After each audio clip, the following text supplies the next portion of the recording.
Woo! Welcome back to the stream. Here we go. Here we go. We're here to Talking Tuesday. I need to pop my neck. I got spurs in my neck. Jingle, jingle, jangle, as I go riding merrily along.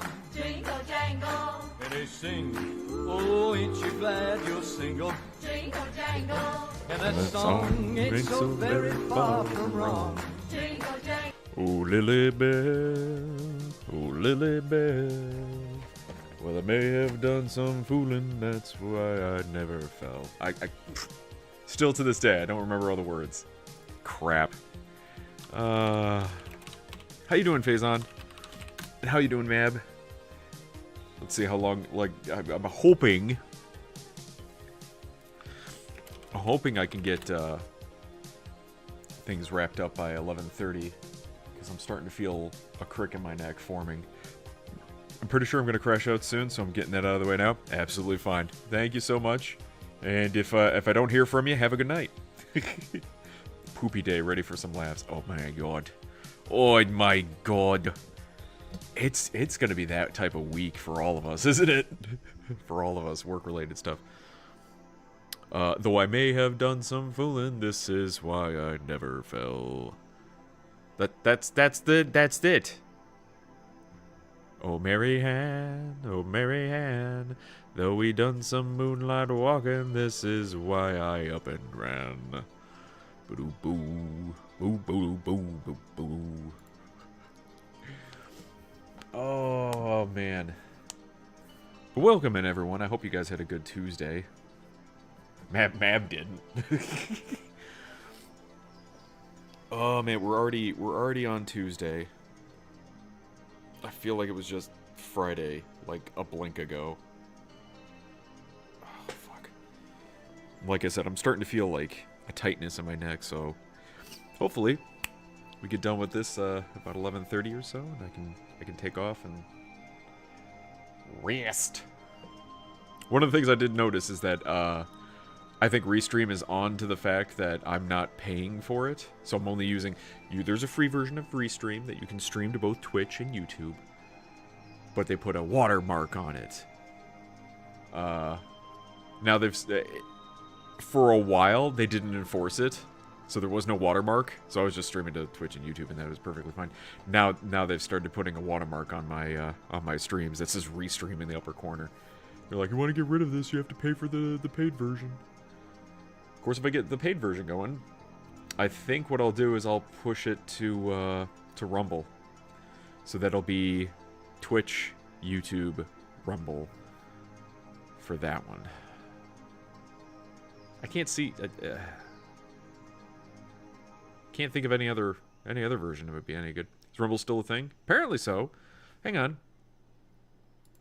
Well, not apparently so. It might be the next largest alternative platform. Now,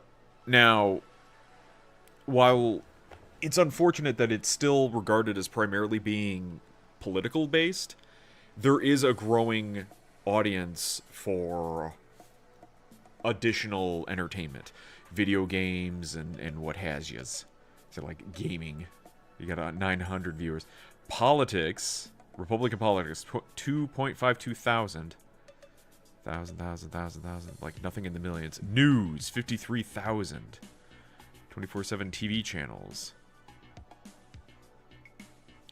But then you got like, okay, there's a guy playing Elder Scrolls. There's somebody playing Marvel Rivals.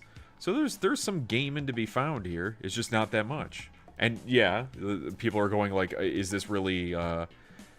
is this really a site that people are going to be going to for this, or is it just so happen people are already on it and then they might branch out? Who knows? I don't pay attention. It's not a dig. No, it's perfectly understandable because it's like you have, what is it? BitChute and Odyssey and Rumble and all these like alternative YouTube sites. You can even stream to... Get those heckin' booberinos out. Those fat fucking milkers. Those bazonga wongas. Big memory mangoes. Big booby woobies. Heckin' boobodromes. Meaty milk bags. Hefty booby wooby schmoobies. You can even stream to Twitter. But I don't know how... that feels like opening up Pandora's box, honestly. There feels like a lot of eyes on Twitter that are weird and all over the place. What timing? What timing indeed, Haas. I hope you're having a good night. Alright, M. Hask. What do you fucking want? One gorilla versus 100 men, who wins? I don't know. Honestly, it's kind of been a funny experiment. Because you got people making arguments in both directions that seem pretty good. You got the people who are like, have you ever met a gorilla? Oh my god, you're all dead. And the other one would be like, I don't know, maybe if we have enough people and we hit them just right. It's goofy.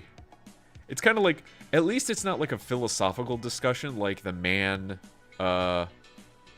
versus bear, where it's like if you ask a woman if she goes into the forest, if you choose, would you rather be trapped in a forest with a bear or a man? And that brought up a philosophical discussion more so than a, do you think 100 men could take a gorilla? Anyone here actually seeing Thunderbolts on Friday? Nope. Not I. I did watch one review from Jeremy Johns about Thunderbolts, and he said it was he's pretty middle of the road in his reviews. But he said it was very much like entertaining, sure. He really liked David Harbour's portrayal of Red Guardian, but I think I find him insufferable because I find him to be too much of a joke and not enough of a actual serious character. A lot of other critiques saying that a lot of the other characters in the movie are too comedic. They should have reserved all comedic lines to David Harbour's character as Red Guardian. Therefore, it's like, well, he's the one that breaks up the tension, not every single... And that's something that's been a failing for the Marvel everything since Avengers. Everyone's got to be snarky. Everyone's got to have goofy lines. Everyone's got to be funny. No, you have your funny man, and then you have everyone else who is like serious, get the job done. Not every single person, and if they are funny, they have to be funny in different ways. Are they funny because they're stupid? Are they funny because they're depressed and dour? Are they funny because they're goofy and clever? I don't know. But at least make it different. Not everyone is sarcastic. That's stupid. Shouldn't have to read a script and go through and be like, if I removed all the names, all of these characters sound the same. Just got done with the ad from coming into stream. Now I'm in ad jail again. What? Why? Should I watch Pacific Rim Uprising right now? Which one was Uprising? Was that the sequel? Never watched the sequel. I have no plans to, even though my dad would probably take me since Friday is my birthday. Why don't you do something more fun on your birthday? I legit forgot what it was and was about to ask what the fuck that. What, Thunderbolts? But then I remembered. Red Guardian's more of a tragic character than a comedic relief in the MCU, I've noticed. Tragic in the fact that no one takes him fucking seriously and just thinks he's a fat dummy. I mean, he doesn't help the matter by acting like a fat dummy. I'm tempted to make you a bet that you can't go one Talking Tuesday without talking about Marvel. No. I don't want you to make that bet, because I want to. That's what I'm here to do. I'm here to shit on Marvel. Ugh. That's the whole point of Talking Tuesdays. I win! You'd be like, pay me. Pay me. $500. We made an agreement. A gentleman's agreement. I did no such thing. Shut up, pay me. Talk about Star Wars instead. Talk about Mon Mothma dancing. Talk about suck my butt. God, I'm like... I'm tired. I'm so tired of Star Wars. I miss when Star Wars was infrequent. I miss when Star Wars was something that just rolled around every now and then, and you're like, oh my god, it's a Star Wars movie, and you'd go and you'd watch it, and it'd be great. And then there would be a gap of nothing until the next Star Wars thing, and then, oh my god, a new Star Wars thing. Oh, wait, I could find the numbers. That's what I wanted to do. Let me find the numbers for, Episode 3. How it did. Now, this was 2005. It's going to be the whole damn thing. It's not going to be the weekend. Yeah, it's not going to be the weekend numbers, right? Oh, no, here it is. 20th anniversary. There we go. Fuck. TMNT thing. TMNT theme.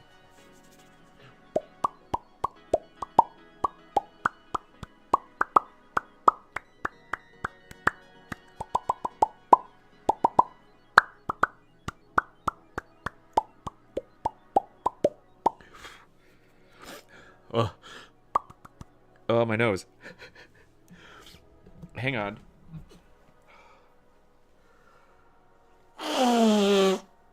Yeah. Bliat. Oh. All right, there we go. Sorry. Gotta warm me up easy. Thank you. Where was I?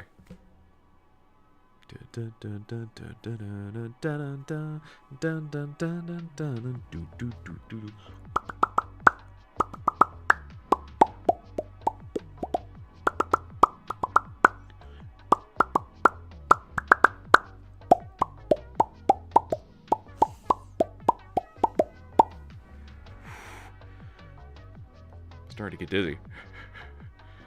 Yeah. Talk about Adria Arjona getting SA. Who? Who the fuck is... Oh, in Star Wars. Shut up. I miss the old TMNT movies. They do hold up well. The first one is still amazing. The first TMNT movie from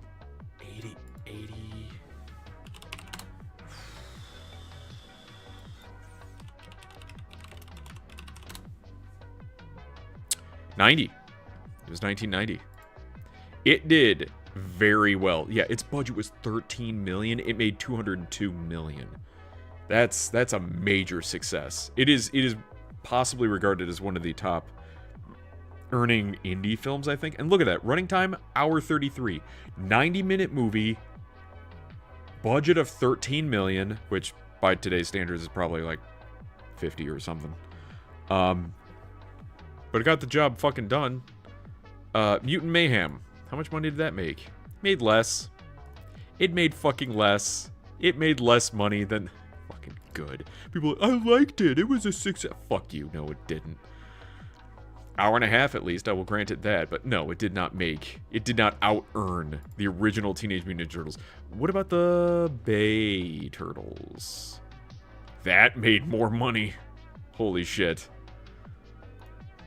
Nuts. I got introduced to them with Secret of the Ooze. I have a soft spot for Secret of the Ooze because I just like it's more turtles. And yeah, they made it more childish, more goofy, more cartoony. They got rid of a lot of their weapons and just made them like messing around. But it's still more turtles and it's just nostalgia. But the original, the first one from the 90s, is the superior film. It is absolutely 100%. Like, it's almost a perfect film. It's got tight pacing. It's got good characters. It's just so well done. Excellent costuming and... Oh, my God. We need a new Power Rangers movie? The question is, which Power Rangers? Because there's, like, an infinite number. Mighty Morphin or Power Stone or whatever the fuck I call it.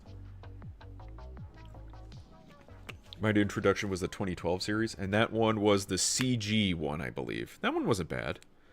If they make another TMNT, you're getting Black April. They already did that, and we already did that, and shut up.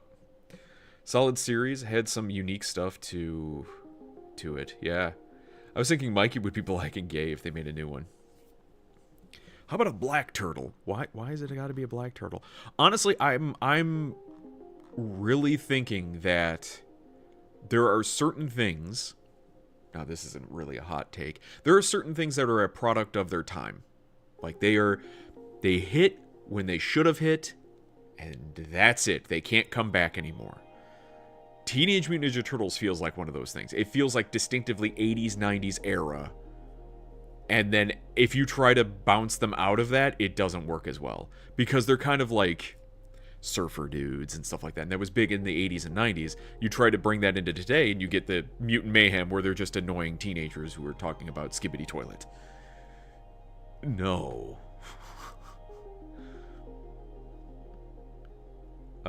It did take the series in some weird directions, but Shredder was excellent in that series. That's, yeah, from the bits I've saw, which I didn't get to see a lot of it because it was on, like, Nickelodeon at a weird time, and I didn't know what time it was on. I could probably get it on video and watch it that way. That one would be, I would be willing to buy that one on video. Remember the TV show when they introduced Venus de Milo as a turtle? Never would have thought I would have had a crush on a turtle, but yeah, that was the live action one. It ain't good. Venus de Milo was a turtle, but then they had, in the cartoon, they added a female character. Fuck, what was her name? Like Nancy Newt or something like that.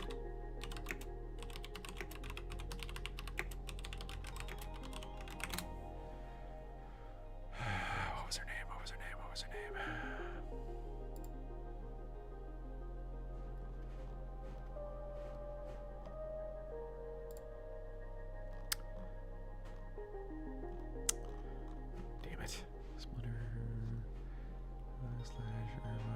Mona Lisa.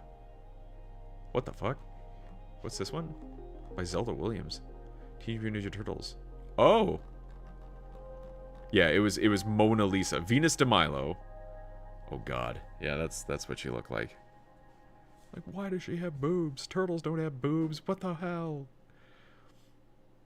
Had a cameo in the Teenage Mutant Ninja Turtles series.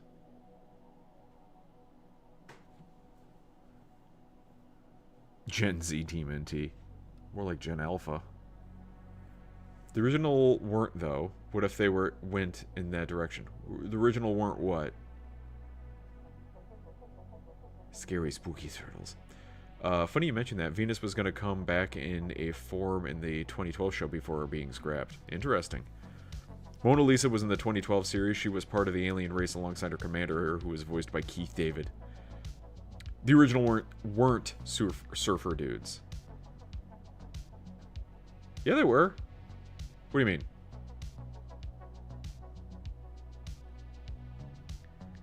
The original black and white turtles?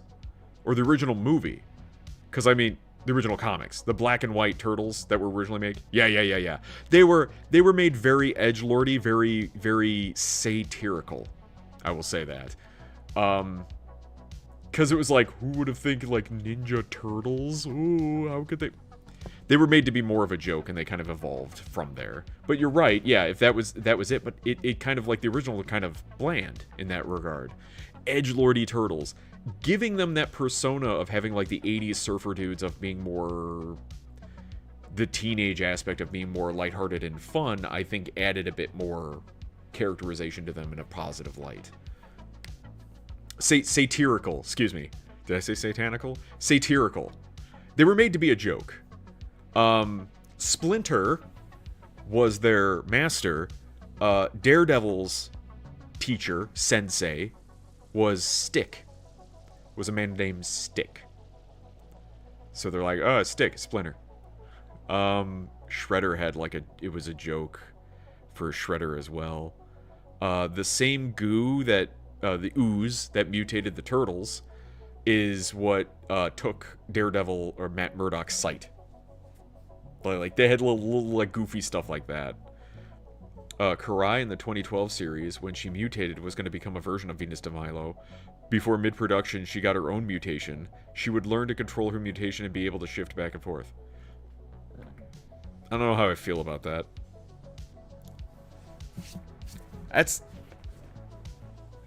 That's a lot like, they added a new female turtle to the Teenage Mutant Ninja Turtles comic series. I forgot her name. I think her name's Jen. The goofy bit is like, she becomes a turtle. Oh, here we go. She becomes a turtle through like a blood transfusion with one of the other turtles to like save her life. Following the satire nature of the Turtle comics, where it's kind of making fun of the Marvel comics, it falls in line with like Jen Walters, She-Hulk, who got a blood transfusion from her cousin Bruce, which turned her into She-Hulk. So getting a blood transfusion from another turtle turned her into a turtle. Now she's got like a yellow bandana, and it's an idea. Hear me out. Do they think they could get away with doing a live-action Thundercats? What do you mean, get away with? It's more like, do you think they have the ability to do a live-action Thundercats? Which, do they have that ability? Yes. Could they do it? Probably not. The writing would be absolutely dog shit. 2012 series definitely took some liberties. April was a mutant herself, very clearly parroting Jean Grey from the Marvel Comics. Weird.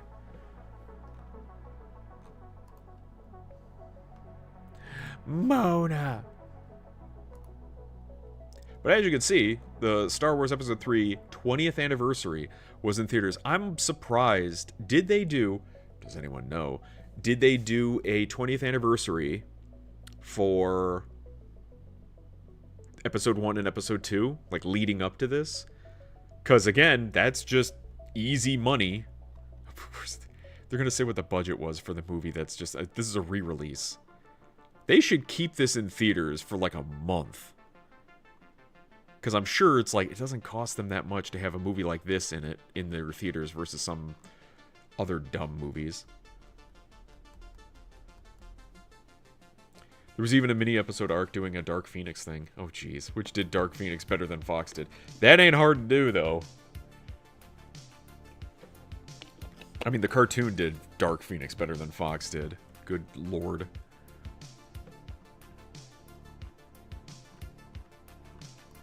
But that's, I mean, like, people are wondering, was Episode 3 really that good? Or are we looking back at Episode 3 with a different perspective based on all the stuff that we've seen lately, and it just looks better by comparison? And I think it's a bit of both. I do really think that with us seeing such dog shit movies lately, looking back at Episode 1, 2, and 3 ain't so fucking bad. It at least has the staying power through memes and just, like, goodwill. It feels like Star Wars, still. The new movies don't feel like Star Wars. They feel like imitation Star Wars, and just, it's not good.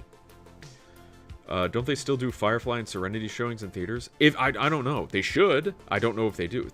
Firefly might be a bit difficult because it's a TV show, but Serenity they could easily show in theaters. Episode 3 got good reviews even before the sequels came out. It's regarded as the best of the prequel series. Yes, absolutely. I do wonder how much of X-Men Dark Phoenix was Marvel's interference, because a lot of the properties tanking before Endgame, before the Fox buyout, really makes me suspicious. Quite a bit of it was Marvel's interference, because it came out around the same time as Captain Marvel did, at least the second one anyway. X-Men 3, I don't remember why that one really sucked other than bad writing. I think they were trying to get Bryan Singer to do it, but then he went off to do Superman Returns, and so they got Brett Ratner to do it instead, and it's just kind of like bad management and stuff like that.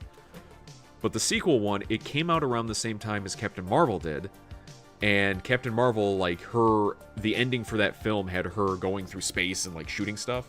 Like, that's gonna be the same ending as our movie. We're gonna have Jean Grey fly through there and kill the aliens. So then they changed it to the train thing, and so they had to rewrite a lot of it. Despite the fact that probably a lot of it wasn't written well to begin with. During workout, I had this random shorts.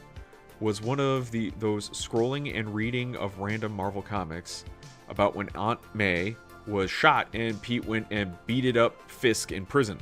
But it also mentioned Pete giving his blood to Aunt May. Is that one of those plots? I don't know. I don't remember Pete giving his blood to Aunt May. He did beat the crap out of Fisk in prison once. That was kind of funny.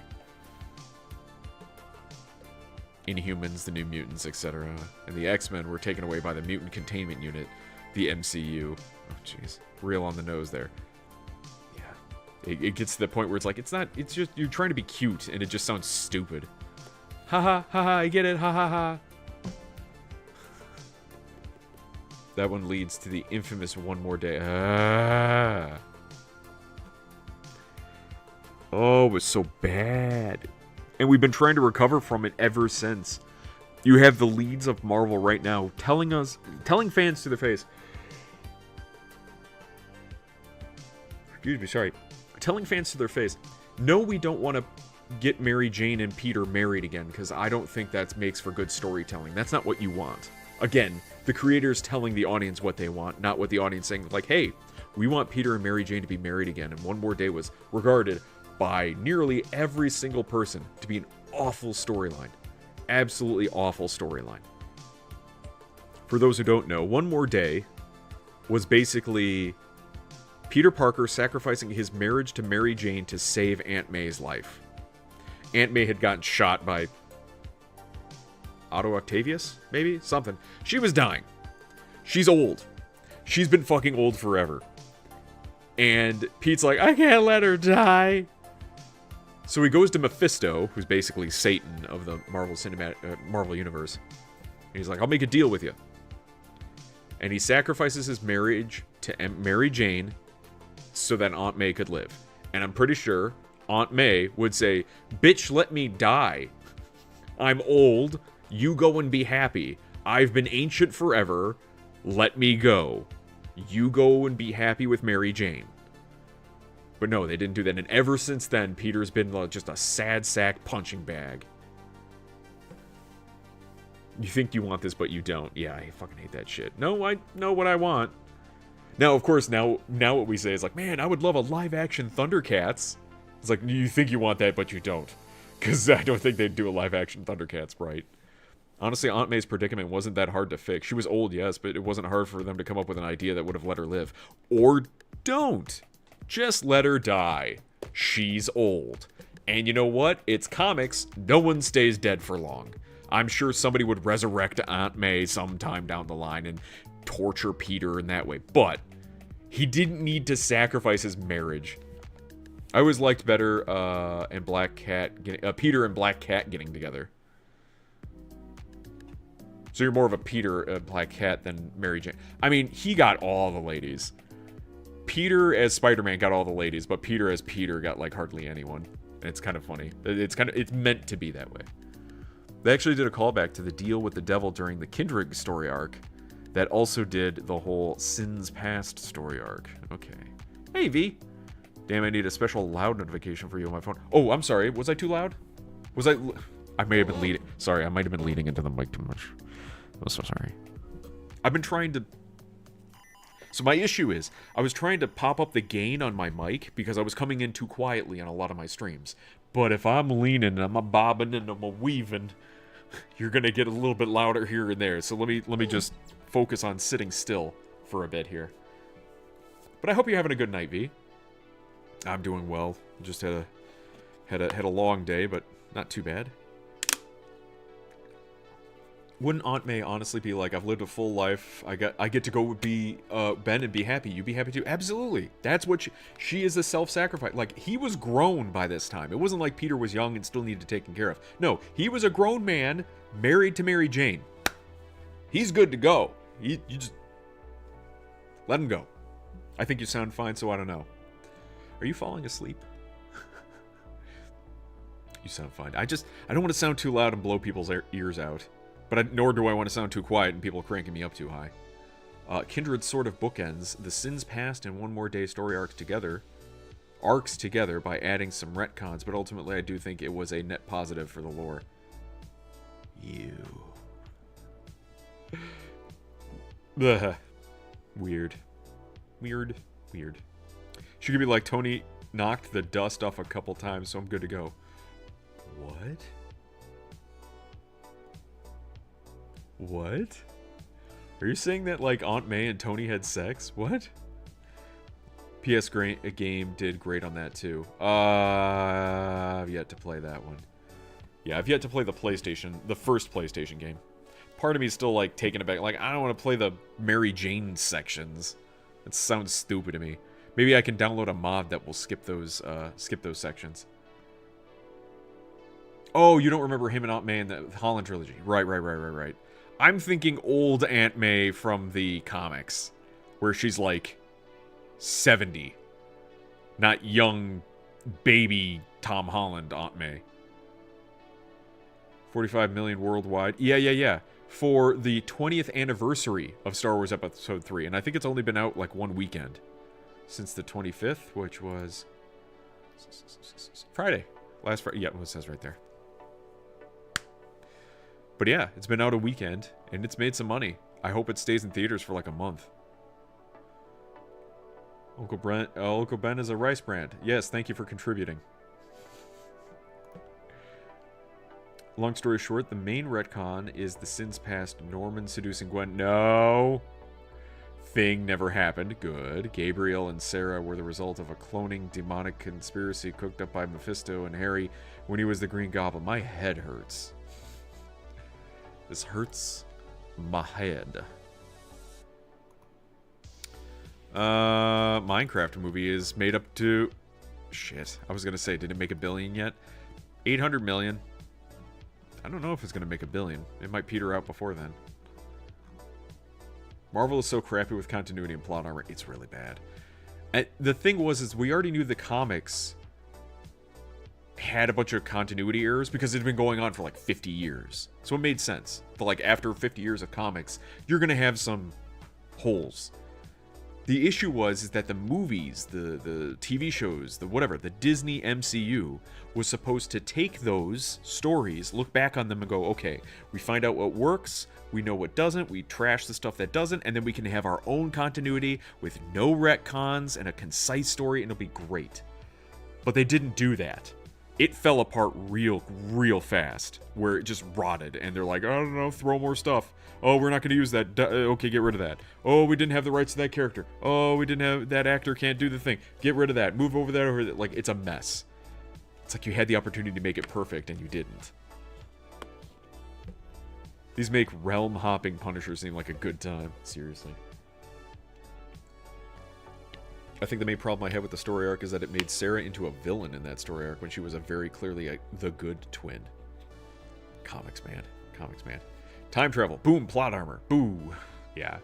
Time travel, multiverse, all sorts of stuff. And just wibbly-wobbly crap. Oh, this person died? We just grab him from another universe. It's crappy writing. It's real bad. It's basically what they do when they get caught in a corner. The Accountant came out then. Okay. Seems to be doing decently well.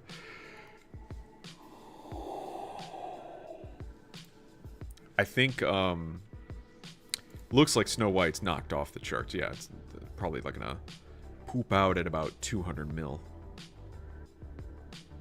Which is 200 mil than it probably should have made, but... Bye. Good news, yes. Good news. Watch it fail. Watch it burn. Unfortunately, Rachel Zegler probably got paid on it. However... she probably will work another job for quite some time. I'm sorry, but when you went full man-hating, when arguably the majority of your audience is men, you can't just walk that back that easily. You're talking about Rachel Zegler? To be fair, Snow White and Disney as a whole is a girl brand. So really, were they going to have a lot of men watching Snow White? It was more that... Oh, Marvel. I mean, Disney. Right, still Disney. Yeah, it's the same argument that you're using for Star Wars as well. Oh, we're in a ad break. That's fine. I'll take a break. I'll massage my nasal passages right now, because I can feel some pressure.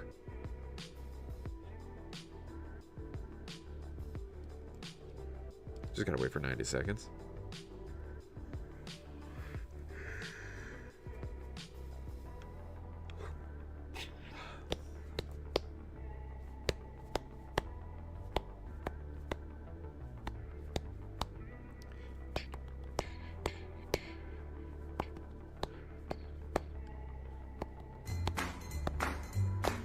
got spurs. That jingle, jangle, jingle, jingle, jangle, as I go riding merrily along. Jingle, jangle, and they sing, oh, ain't you glad you're single? Jingle, jangle, and that song ain't so very far from wrong.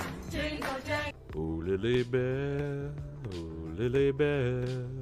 When I way have done some fooling, that is why I never fell.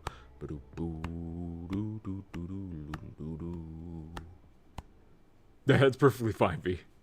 That's why it's there. There we go. Should be back from the ads, I think. That's been 90 seconds. To your point, Haas, about the Marvel going man-hating. It's the same issue with Marvel that they're having with Star Wars, where both of those brands, both of those brands were boy brands.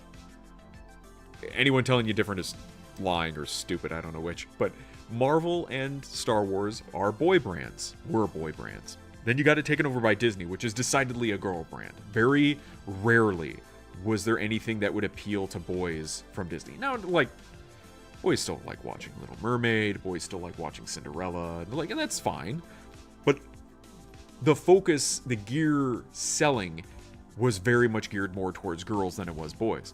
For instance, like a boy Disney movie would be like Hercules. Boys could see themselves as Hercules in his struggles a bit differently than, Cinderella. But to take a boy brand like Marvel or Star Wars and basically then turn it into a girl brand, and not just turn it into a girl brand, but absolutely push out the existing boys or audience in general that liked those stories, is completely asinine. It is completely stupid. That is not how you run a business. That's not how you would handle any IP. You have a built-in audience. You want to keep that audience and then just add more. You don't want to say, fuck them, and then I want to go for these people who have had no interest in watching my shit. No, you keep the audience and just keep growing what you have. But they thought if they changed things, that existing audience would just like it just because you like Star Wars. This is more Star Wars. We slap Star Wars on the side of this water bottle, you'll buy it. Some do. They just slap the brand name on anything. Merchandising! Star Wars the Flamethrower! They just keep slapping it on there. It's just stupid. And then now they're finding out no one's buying their stuff anymore. And at first it was frustration, anger, reaction to like, hey, I care about that thing, why are you doing this? Now it's going into full apathy. People do not care anymore. They don't even care enough to hate the thing. They just don't care. It's just noise. So, which is the worst, because if somebody hates something, they're still giving it word of mouth, paying it lip service, and it's getting traction in the algorithms and what has yous. But if they're not talking about it at all, it just goes away. But I've been going back and rewatching all the older X-Men movies now that I've seen Deadpool and Wolverine. Man, I don't think we knew how good we had it back then. The first X-Men movie is a bit rough. It's slow. It's slow by comparison. However, the newer movies are too fast. So there was like a middle ground where we had it like really good. Like X2 I think was like pretty solid. X3 less so. But X1 was like way too slow. But it was focusing on the characters. Now at least it didn't go over the top in terms of effects and crap like that, but it was still moving a bit too slow and tried to make everything too real versus like a little bit more fanciful. Wolverine to Deadpool didn't disappoint me really. Wolverine and Deadpool is an entertaining film. Yes. Is it a good film? No. Because it has a lot of plot issues and it just feels like paper thin, like, okay guys, we got Wolverine and Deadpool, what do we do with them? And they're like, get them to fight each other? Sure, yeah, great, where? Somewhere with the TVA, they get together somehow? Sure, yeah, fine, whatever. Just make it happen. Put it on screen.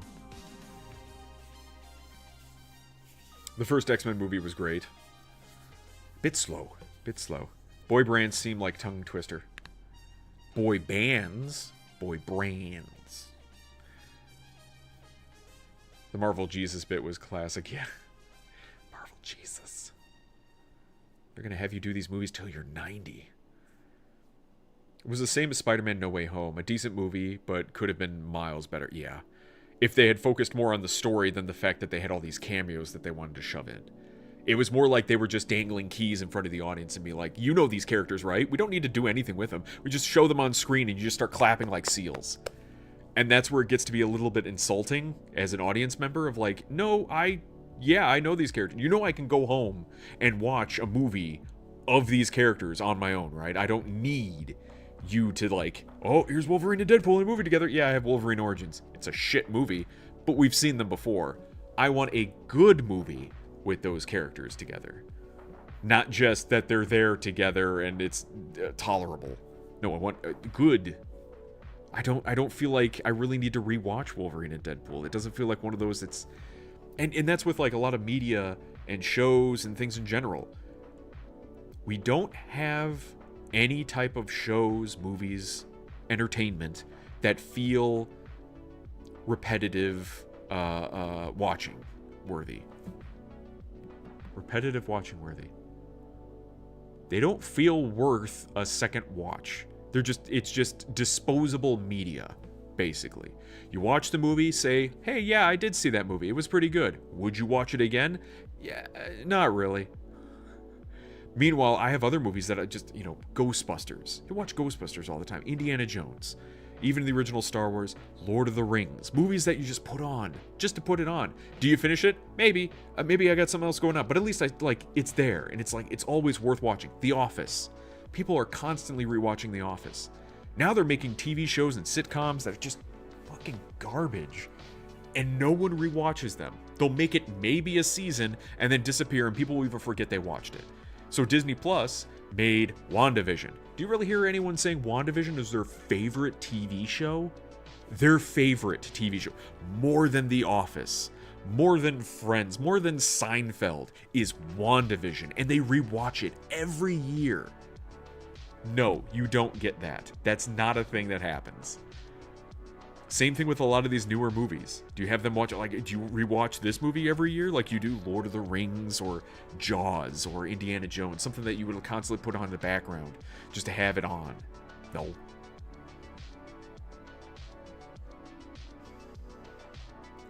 Wait. Isn't the Wolverine and Deadpool's timeline still alive? Logan was an alternate future. Yeah, it's screwed up. It's a weird timeline. Plus, anchor beings as a concept are stupid. Yeah, because basically it means that the anchor being could die for any number of reasons and they just kill that timeline. Could hit by a bus and there goes the timeline. That seems stupid.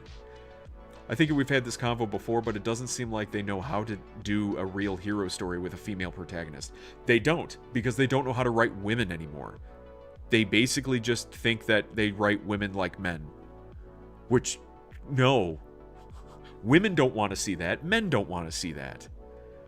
I'm trying to think of the last big... Maybe Alita Battle Angel was the last... She was a robot. She wasn't really a woman, technically. She was a robot. But she was a female character. Let's go off of that. She was a female character. A lot of people liked Alita Battle Angel. Now, the movie was a bit rough, but at least she still felt like that's a female character. Yeah, doing the stuff. Pretty cool. Great. Woo. Future Past probably peak. Days of Future Past, the Rogue Cut, specifically, because it adds a bit more into it. But yeah, that one was probably the best. That's what I said. What did you say, Iridium Wings? The motive for some female protagonists can be tricky, just saying devil's advocate and whatnot. Oh, absolutely, absolutely. I mean, writing any story can be tricky if you don't really have a good beat on what your character's motivations are and what you want to do with them. But it just seems like overall, they try to just put a woman in a man's position and be like, there you go. It's a woman-led story. And it's like, but it's not, though. It's not. We want something that feels like, oh my god, I really feel for that character. I understand that character. Not like, oh, you could replace that character with anyone. Just spin a wheel. It could be Jason Statham, Sylvester Stallone, Arnold Schwarzenegger. Just replace it with any action star, whatever, it doesn't matter. No, it should feel like, no, it feels good for that specific person playing that role.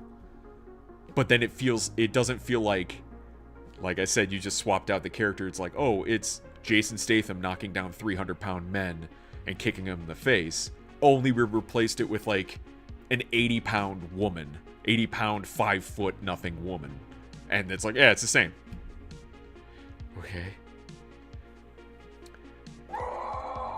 Screaming! Hey, Green. Miles better, you say, under Spider-Verse. The road cut of Days of Future Past, yes. The theatrical cut has some plot holes. Right. A couple years after I watch most modern movies, I might not even remember I watched it. Yeah, that's not a good sign. It's usually like the forgettable. That shows it's like, eh. I can understand that, but there are some standard movies that are universal and you can have variants of that, but you can stick to the universal themes. Yes. Yes. Well, to be fair, you're comparing to the biggest sitcoms of all time. Yes. And what is the most recent biggest sitcom of all time? Like, we're not making any new Seinfelds. We're not making any new Office shows. They keep trying, but it all feels like cheap imitation. I feel like the last big sitcom we had was probably The Office. That was probably the most modern, recent one. Parks and Rec, I think, was a little bit more recent, so maybe that one. But still, The Office is beloved. Scrubs happened before The Office, but still, Scrubs was really big, too. I said that Deadpool Wolverine was an entertaining movie, but not a good movie. Right, yes. Yes. Also, hello, Green, how are you tonight? Parks and Rec was definitely the most recent. Okay. Scrubs. Modern Family, but it was still a variant of The Office. Sure, but I'd count that as its own thing. It's still different enough. I rewatch Scrubs all the time. There's another one. There's another one that's worth a rewatch. No matter how many times you watch it again. What have we made currently? Especially streaming platforms. Stranger Things? That's not really a sitcom. I don't even think, I honestly don't think sitcoms can exist anymore. We haven't had good sitcoms because people can't write comedy anymore. It's kind of awful. MASH, yeah, we don't make these anymore. Community or How I Met Your Mother, yeah, too bad it never finished. Would be ones I would rewatch. Sure. Those yet still on the older side. Those I don't even think are from the last 10 years. It's a bit rough. By the way, Green, I think Restream is on to me. They've started enforcing their watermark on the free version. So now it says Restream in the upper corner on my thumbnail. I think I'm gonna have to pay for the service. But if I do that, I think I'll try to get my connection going. You can't even see it. It's honestly not that big of a deal. I just know I want to get that third streaming thing done. I want to connect it to Rumble, but either I need followers or to give them my phone number. Maybe I'll just give them my phone number. But either way, I get that third one going, pay them the $15 a month or some nonsense. It's not that bad. But you're right, you can't even see it, and a lot of times all it does is put a thumbnail up on YouTube that says Restream on it, but then once the stream is over, I can replace that thumbnail with the thumbnail without the watermark on it. Ta-da. Most comedy in shows now feels like it is focused on being mean, violence, or sarcasm. Yeah, there's very little, creativity in humor anymore. It just feels very attacking and grating. Now, there's some self-deprecating humor that you can do that is pretty good, but it feels like they're always trying to attack somebody. And so, well, we can't have anyone be stupid. You can't make fun of somebody for low intelligence, because that would be insulting. Yeah. Have you never met dumb people before? They exist everywhere. It's okay to make fun of dumb people. They don't know that you're making fun of them.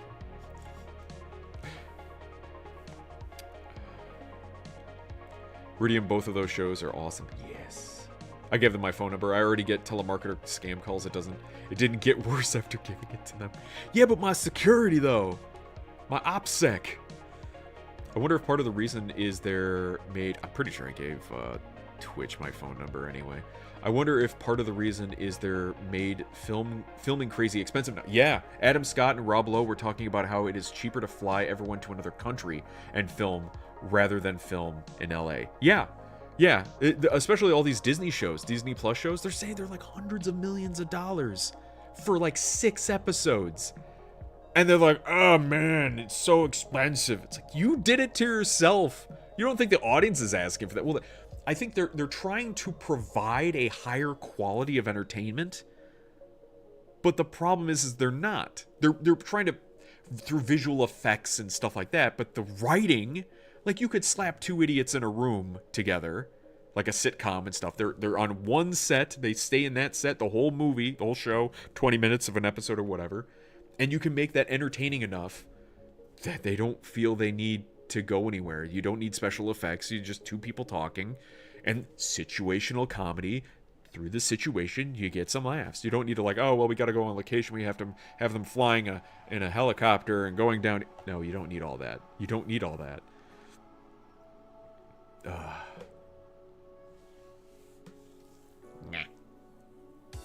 Community was hilarious. Community is a lot of fun. Yeah. Did they ever settle on making a Community movie? I know they wanted to. Also, thank you, B. It's allowed to make fun of dumb people still, as long as they're a straight white man. Yeah, there's like the acceptable person, the acceptable punching bag. We can make fun of this person because he's bad, he's evil, or you know, yeah, one of the acceptable punching bags. It's like, no, you should be able to make fun of anyone. That's what made us like come together as people. That I make fun of you, you make fun of me, we make fun of everyone. We're all on an even playing field of being made fun of. That's true equality. But I'm sad because they removed the D&D episode. Oh my god, they did. Because Chang, Senior Chang, dressed up as a dark elf. Have you ever heard the messenger app signal? Of a messenger app signal? Kind of? No, you haven't really missed anything, Thalenson. We've just been covering some pop culture stuff. Looks like Snow White's going to top out at about 200 million, excuse me. Which is ridiculous because LA is a shithole. It's fancier, but if the writing and plot is bad, it's bad. Yeah. It's allowed to make fun of dumb people still, as long as they're a straight white man. It is still funny as fuck, even as a straight white man. Sure. And it can be. But the issue is, like, it just feels like, why are they only making fun of one person? Why is he the punching bag? He, she, whatever, the character. You don't want one character to be a punching bag in a sitcom like that. Then it starts making everyone else feel like an asshole. And maybe that's what you're going for. Everyone's an asshole in the show, but it feels a lot better when, like, assholes get knocked down a peg. So if you have somebody who's acting like an asshole, they're out this punching bag, you know, they slip on a banana peel a little bit later, and you're like, all right, good. I feel better about myself that piece of shit is getting something for being so awful. Have you seen the reviews for Thunderbolts calling the movie better than Endgame? Oh, Jesus Christ. Really? No, I haven't seen those. But I mean, a lot of the Thunderbolts reviews are basically, here's how Marvel reviews go for the MCU. It's the best thing since the last best thing. It's the best Marvel movie since the last best Marvel movie. And yes, they always compare it to Endgame. That's like comparing every single Terminator movie to Terminator 2. And we all know the movies that happened after Terminator 2 were never as good as Terminator 2. It's bragged about in the trailer. Fuck off. Trash. And yeah, it's like, it's starting at 88% or 100%. Yeah, flawed? Yes. Enjoyable? Also yes. Just bottom. Just slop.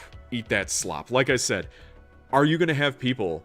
I'm genuinely curious. Are you going to have people who are going to watch Thunderbolts or watch Episode 3 again?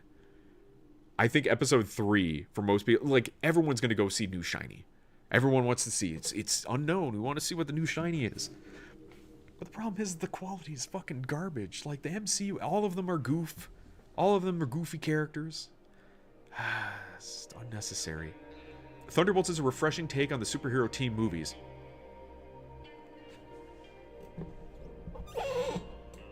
No. Refreshing take? It's Suicide Squad, Jonathan. And it comprises of a bunch of anti-heroes as they try to do good while dealing with their messed up past. Suicide Squad, Guardians of the Galaxy. The heart of the film is Florence Pugh, David Harbour, and Lewis Pullman. Cool, great. Automatically don't believe anything anyone says anymore. I'm the type of writer that will make a person seem like an asshole and put them through a lot, only to let you find out later that they are the hero. That's cool. That's a twist. And you find out, man, they weren't really an asshole. They were actually a good person trying to do a good thing, but it's just like through circumstances, they may have had an abrasive nature about them. Like, that's deep. That's good. As opposed to like, no, he's still an asshole. And it's the world that owes him. Like, no, Heart of Gold assholes are really good. Wolverine's one of those characters. Wolverine always needs to be written as an asshole. That's him at his best. Once you start making Wolverine too nice, you're losing the concept of Wolverine. He has a heart of gold, yes, but he's still an asshole. I knew a good chunk of the roster is likely to survive given most of the cast turns up in Doomsday. We'd almost know for a fact that Taskmaster dies because she's not in... that character is not in a lot of the trailer. I already know Sentry is going to be in Doomsday because Lewis Pullman is in the cast for it. I hate that we're at that point. Like, it doesn't even feel like fun predictions. It feels like tired predictions. Like, man, what are they going to do with Robert Downey Jr.? He's probably going to be a red herring, and they're going to do something else with it. It doesn't feel like, oh, what if they do this with him? Oh, it's going to be so... Like, when Endgame rolled around, we were like, oh my god, could they bring Hugh Jackman back as Wolverine? Oh my god. Like, anything could happen. Oh my god. And then we got what we got, and it was like, it's okay. I went and watched Revenge of the Sith release here in Down Under, and it was fucking dope. Great. So many people dressed up as Jedi. Did you have any lightsaber battles? Saw a couple of those. So good. Such a good movie. Maybe I could try to see if it's playing somewhere locally near me. Maybe I'll do that over the weekend. I'll take my dad to go see it. He used to like Star Wars.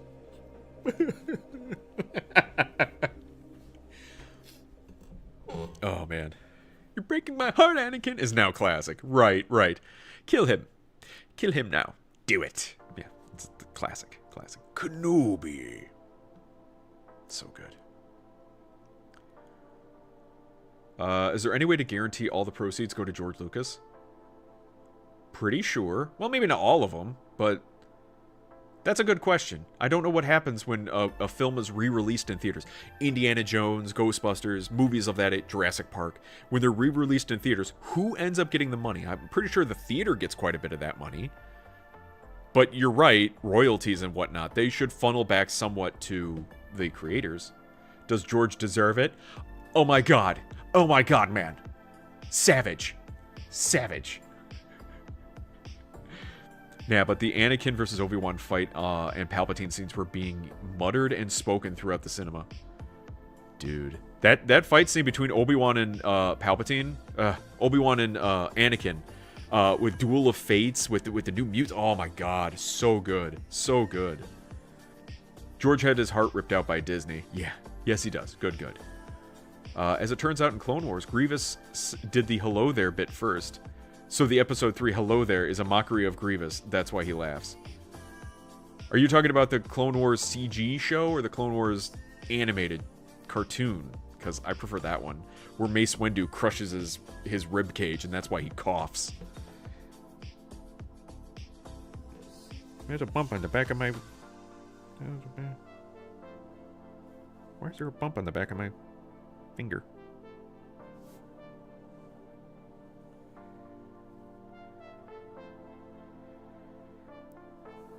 What the hell is that about? Maybe it's a blister. I've been pointing too much. The CG show, right. I remember very little of that show just because it went on for so long, and it was so long ago when I watched it. What are you doing? I'm fingering!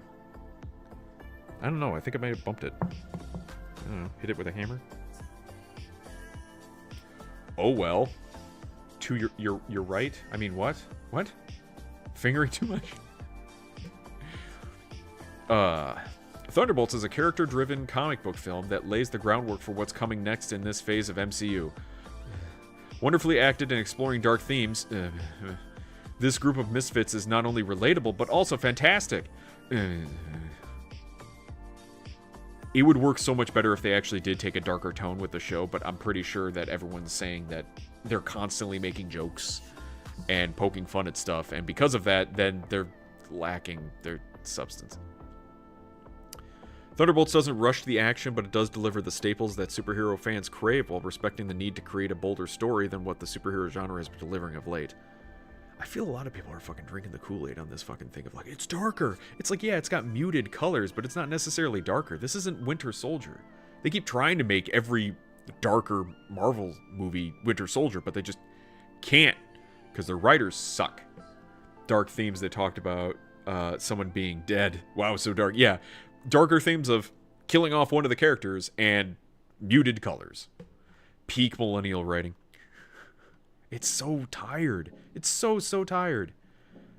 It's ironic that a film about the void of depression and facing one's own internal conflict can be such a joy. But then again, films, like people, can contain paradoxes and multitudes. Paul, are you high?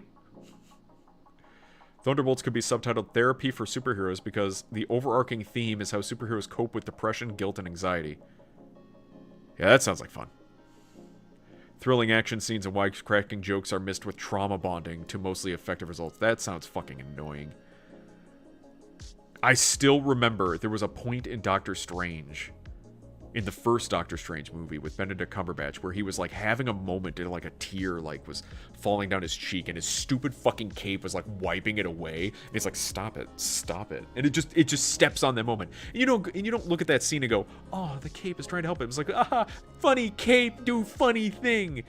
You stepped on the moment. You kept doing that. Just let him sit in his misery, pull himself up, and then move on. Have it sit in that moment. One of the issues that I had with Deadpool and Wolverine was the fact that all of Wolverine's trauma that he talked about, it was just talked about. It was all telling, no showing. Even when Cassandra Nova went into his head and saw all those tombstones or whatever, do we not get to see people dying and what he saw and witnessed and lived through? No, it's just him being like, oh man, the trauma. Oh man, so many bad things happen. Why do I sound like Rick from Rick and Morty? Morty. All the mutants, Morty. Oh, gee, Rick. I've lost my fucking mind. But yeah, there's like, here's your opportunity to show that. Okay, so we've heard of bits and pieces about it. Okay, now she's in his head. Show us what happened. You already had all these cameos before. Throw the cameos here of all of them dying. No. Didn't do that. I have 4 old phones chock full of book ideas that are original. Should write those down somewhere a bit more secure. The whole dark trend started with 13 Seasons Why. Ugh. The books we read in high school are more horrifying. Mice and Men, Macbeth. Even Fahrenheit 451. Need more vomit spittle. I'm not vomit spitting. Great impersonations, thank you, V. Thunderbolts is clearly Marvel's pivot to focusing on character development over visual flair. It struggles at times to fill the void, pun intended, left by other entries to the MCU, yet keeps the magic alive long enough to stand on its own 2 feet. Massive doubt. Jurassic Park was horrifying. Now do a Palpatine impression about the tragedy of the fall of Marvel. Have you ever heard of... Wait, the tragedy of Marvel's cinematic universe? He was so powerful and wise, he could even stop people from losing profits. Fuck ads. No. The ads pop up when I start doing Palpatine. Alright, Steven Silver. An underwhelming effort with a structure that feels a lot like a dumping ground for secondary characters that the MCU doesn't know what to do with. I think that's a good point. Because, like, Ghost was only ever in, Ant-Man and Wasp. There we go.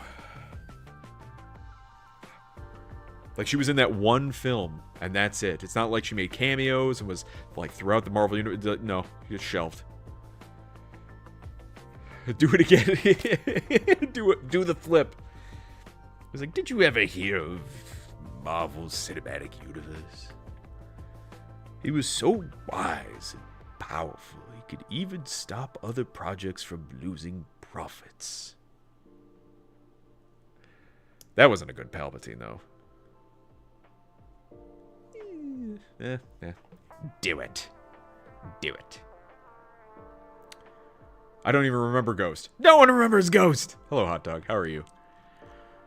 Yeah, it was Ant-Man and Wasp. Could phase through walls and stuff. That's what Ghost. Go through walls and stuff. Which at the end of Quantumania, Jan just kind of like hugs her and apparently heals her. No, that was it. No, at the end of Ant-Man and Wasp, Jan comes back through the Quantumverse, hugs her with her bullshit powers, and heals her. And we never see her again. Going to record my impression and put it on Discord? Sure. By embracing the joke of being jokes themselves, it all too often still becomes or stays a joke. Thunderbolts goes to show that when you make something about cheap heroes, you get a cheap return.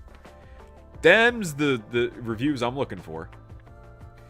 Intermittently exciting, and some casting here really works, but it remains an uneven film that takes broad swings of silliness and sadness, which often disrupts the flow of the offering. Why is that a B- rating? That sounds like a C, or if not worse. Even though Marvel's latest doesn't really have anything new to offer, characters can make all the difference, and Thunderbolts has a stellar, empathetic Florence Pugh, a mid-level Marvel with a top-tier star. Everyone's just Florence Pugh. Which, thing that's fucking goofy, her face is like this through a majority of the fucking film. It's just this. It's just this. Is it out yet, or are there only critic reviews? It came... These are early reviews. It doesn't come out until May 2nd, officially. So, Friday. It's good we have the cheese reward to make you talk like Palpatine for 1 or 2 minutes. Ugh. That's a long, you have to start a timer.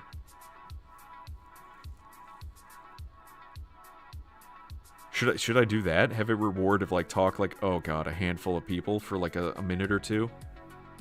That could be a decent reward. This weekend, in a world. I'm Optimus Prime.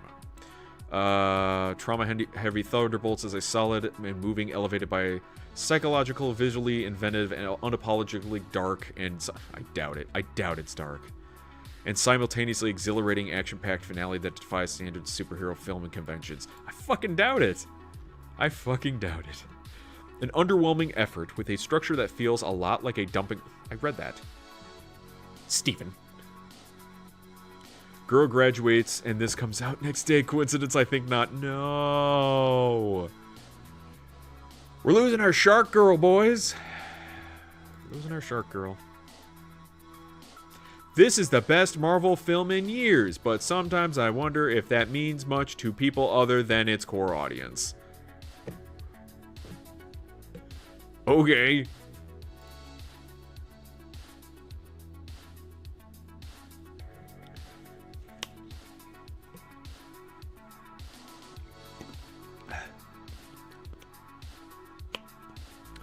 It has not been a good month for the VTuber fans. Fucking seriously. It really hasn't. Johnny Cash, Ring of Fire.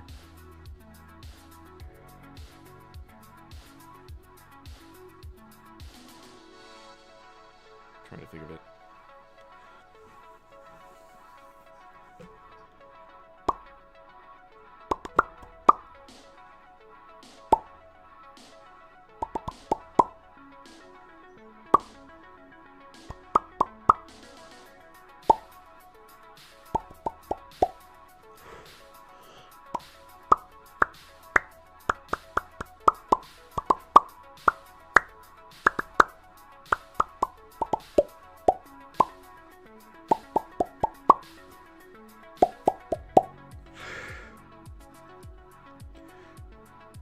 Why are my eyes blurry?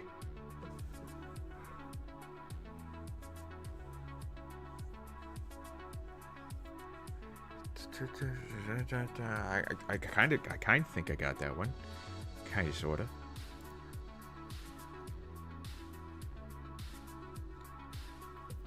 Okay. Raw, hilarious, blah blah blah. A nice reminder of what Marvel is capable of. If you find yourself falling out of love with the MCU over a messy multiverse saga, Thunderbolts can be just the movie to pull you back in. But there's still a bunch of bullshit. This, again, is reliant upon movies or shows that people have not seen. So let's see. Oh, shit. Go away. So, it's asking for a lot of homework. So these two characters came from Black Widow, specifically. Bucky's been in the MCU, but he has not really been showcased since Falcon and Winter Soldier, which was a Disney Plus show, which not everyone has Disney Plus. She wasn't there until Ant-Man and Wasp. Again, Taskmaster was also in the Black Widow movie. A lot of that relying on that. And then Walker, U.S. Agent, was only ever in Falcon and Winter Soldier, the TV show. So people are not going to have any fucking idea who he is. One review that I heard said that in the show, he seemed to be made into more of a sympathetic character. But then, in the movie, it seems like he's just become the asshole. Now, granted, he could have, like, since being that character in the show, things happened to him and he got hardened from it. But still, it's like, maybe they didn't know what to do with the character. Because it's a spicy song. Right. Chip the memes tabs. I'll get to it in a second. I don't attempt to watch Marvel movies anymore because a lot of times it feels like I'm going in confused. Right, because of all the homework they have you watch. I watched the Black Widow movie and I don't remember any of the characters. Yeah. It's again the staying power of these movies. They just kind of like... It was after Endgame.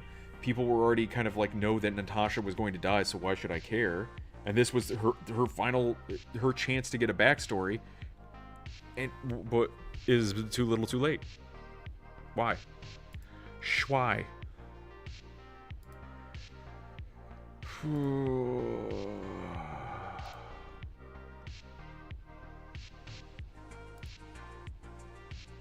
Hey, Deg, how are you?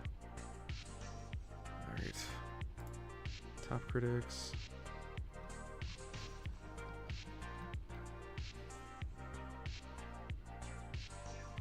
Let me see. What were the ratings on this? There we go. Oh, it's just all...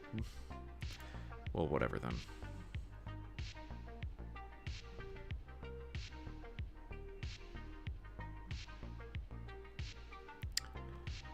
It just seems relatively meh. But they still have the Fantastic Four movie, which, holy jeez, that's going to be a bit of a mess of a film. The Accountant 2 looks like it's getting positive reviews.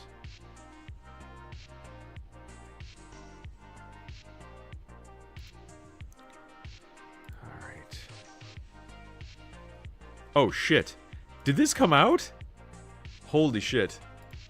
Ah. Oh my god, did this come out? It came out March 7th. And I didn't even hear about... Oh my god. I wrote it down as something to watch and I just forgot. Directed by... If you don't like Thunderbolts, try watching Reacher. The show or the movie with Tom Cruise? Gonna try cooking black end fish tacos. That sounds pretty good. I have some power squats too. You're always doing power squats, sir. Directed by Paul W.S. Anderson and based on George R.R. Martin's short story. The story centers on a queen who, desperate to fulfill her love, makes a daring play. She sends the powerful and feared sorceress Grey Allies Mila Jovovich to the ghostly wilderness of the Lost Lands in search of a magical power, where the sorceress and her guide, the drifter Boyce de Batista, Let's outwit and outfight man and demon. My head hurts. Reacher Show was better. You're right. Well, it didn't look like it did too well. Actually, I forgot. The Lost Lands. In the Lost Lands.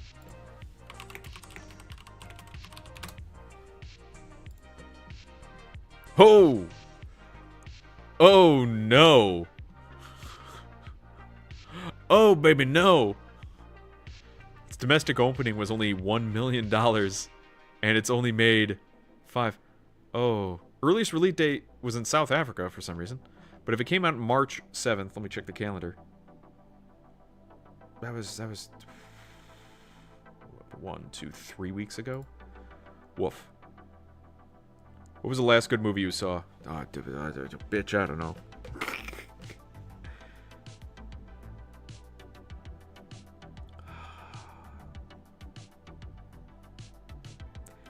I mean, I've seen some good films. But were they films that I was like, man, that was really well, like, I would buy that on video. I'm hoping the next Mission Impossible film is really good. Was Mad Max the first remake? The what?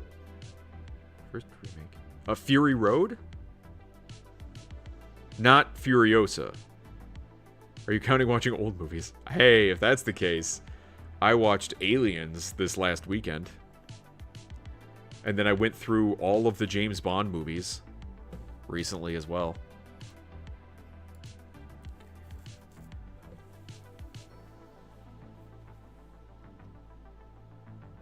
Excellent cinematography and lighting. Man, a lot of negatives.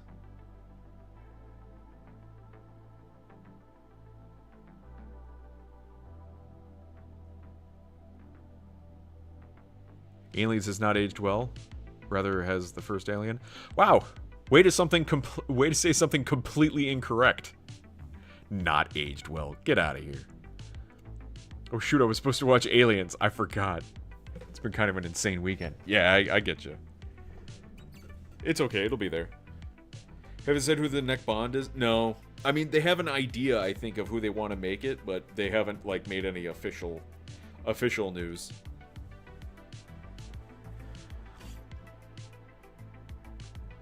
I don't know, man, the first one just looks like a guy in a suit to me now. I mean, it is, but it still looks fuck-ton better than some CG monstrosity. It looks like something that's physically there in the room with you. Henry Cavill, please. There's no fucking way. There's no way they're going to make Henry Cavill Bond. I think they're wanting to go with somebody, I was going to say newer, younger.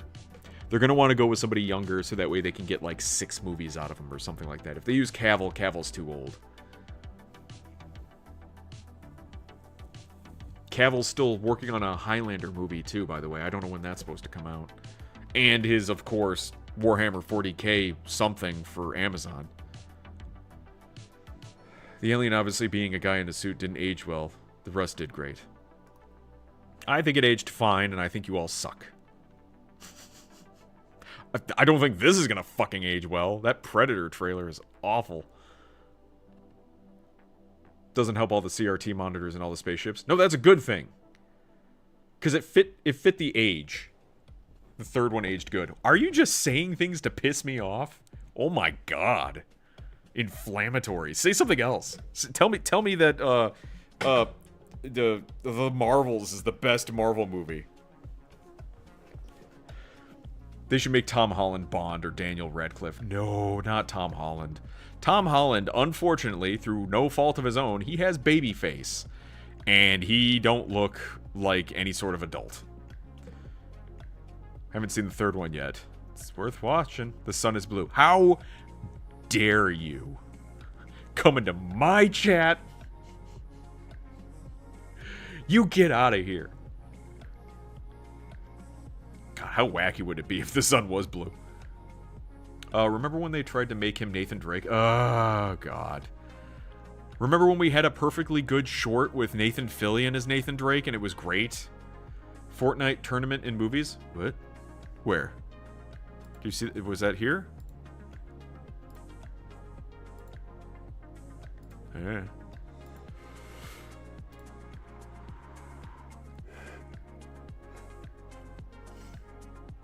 I'm not I can't go up. I am. Oh, here. No. Me down. Scroll down.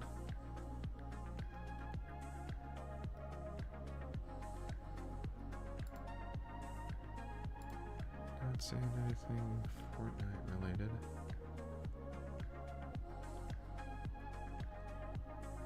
Oh, Fortnite tournament. Okay, this right here. IMAX presents Fortnite Championship Series. This one? Yeah, okay. The Fortnite Championship Series... Championship Series Pro-Am storms into IMAX on May 10th, live from the Galen Center in Los Angeles.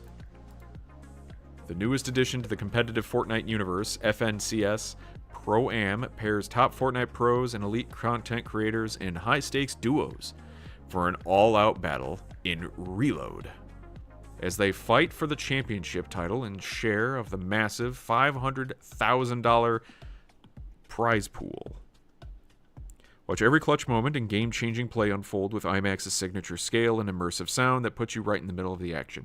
Your purchase includes one ticket to IMAX Presents Fortnite Championship Series Pro-Am 2025, one exclusive FNCS Pro-Am poster delivered at the theater, $10 concession code, which will buy you one piece of popcorn. Not even a tub of popcorn, just one popcorn.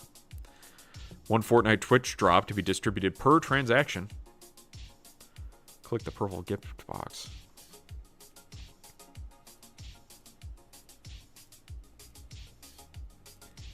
Oh, secure your coin pack for the Thunderbolts. Who cares? The Champion Chip. Yes. Pitch Black is still a great movie. I agree to that. It's on my list of movies, but I'm still on 1990. I haven't been watching as many. That's fine. Nicholas Hoult as James Bond. Thoughts? I'm curious. Sure. They already did 1 million. Who cares? 500K is like $1,000 now. I ain't fucking saying no to 500K. I don't know who you are pissing away 500K like that. I'd say yes to 500K.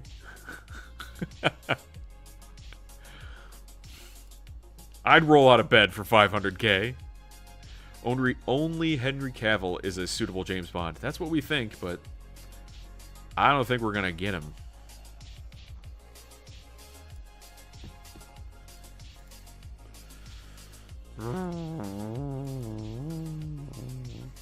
What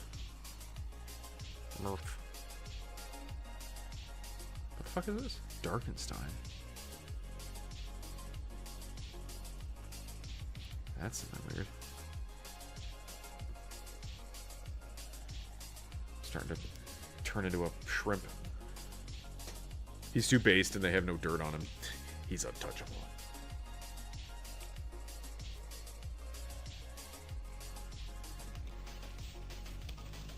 I feel like I'm out of water now. Oi. Oi. Doom Dark Ages is out soon. Yeah, May 15th, I believe, which is a Tuesday. No. It's May 15th, Thursday.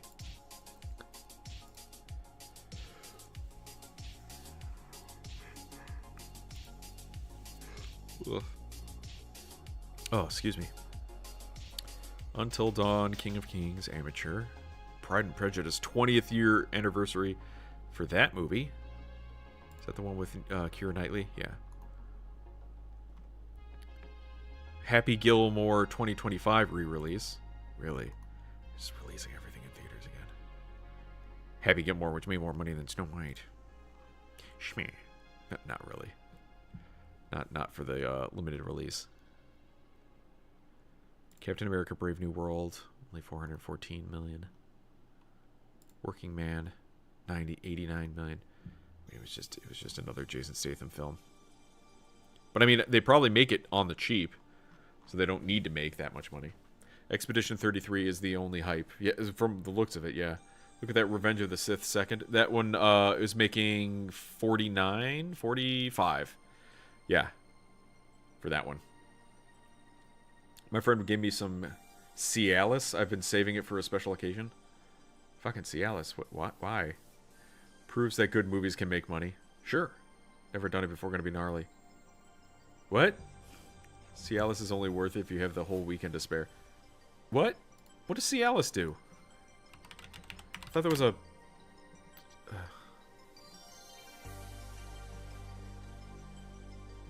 Cialis failure related to no libido? What? What?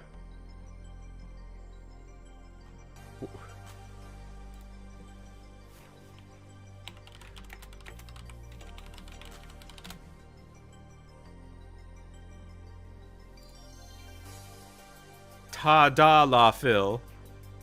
Medication used to treat erectile dysfunction, benign prostatic hyperplastia, and pulmonary arterial hypertension. It's taken orally and works by increasing blood flow to the penis during sexual... Cialis? Oh, CIA... Okay, spelled it that way. Which can help maintain an erection. Why is my ear ringing? Cialis is part of a class of drugs called PDE5 inhibitors, which also includes Viagra and Levitra. It stays in the body longer compared to other ED treatments, allowing it to be effective for up to 36 hours. Common side effects of Cialis include headache, muscle pain, flushing, and nausea. More serious side effects can include prolonged erections that may lead to damage to the penis, vision problems, because your penis pokes yourself in the eye, and hearing loss, because your penis pokes yourself in the ear. Caution is advised for individuals with cardiovascular disease, and Cialis should not be taken with nitrovasodilators. Nitrovasodilators. That's a word. Such as nitroglycerin, as this can cause a serious drop in blood pressure. Cialis is available for treating ED and the symptoms of BPH, and under the brand name Adcirca, it can be used to improve exercise capacity in people with PAH.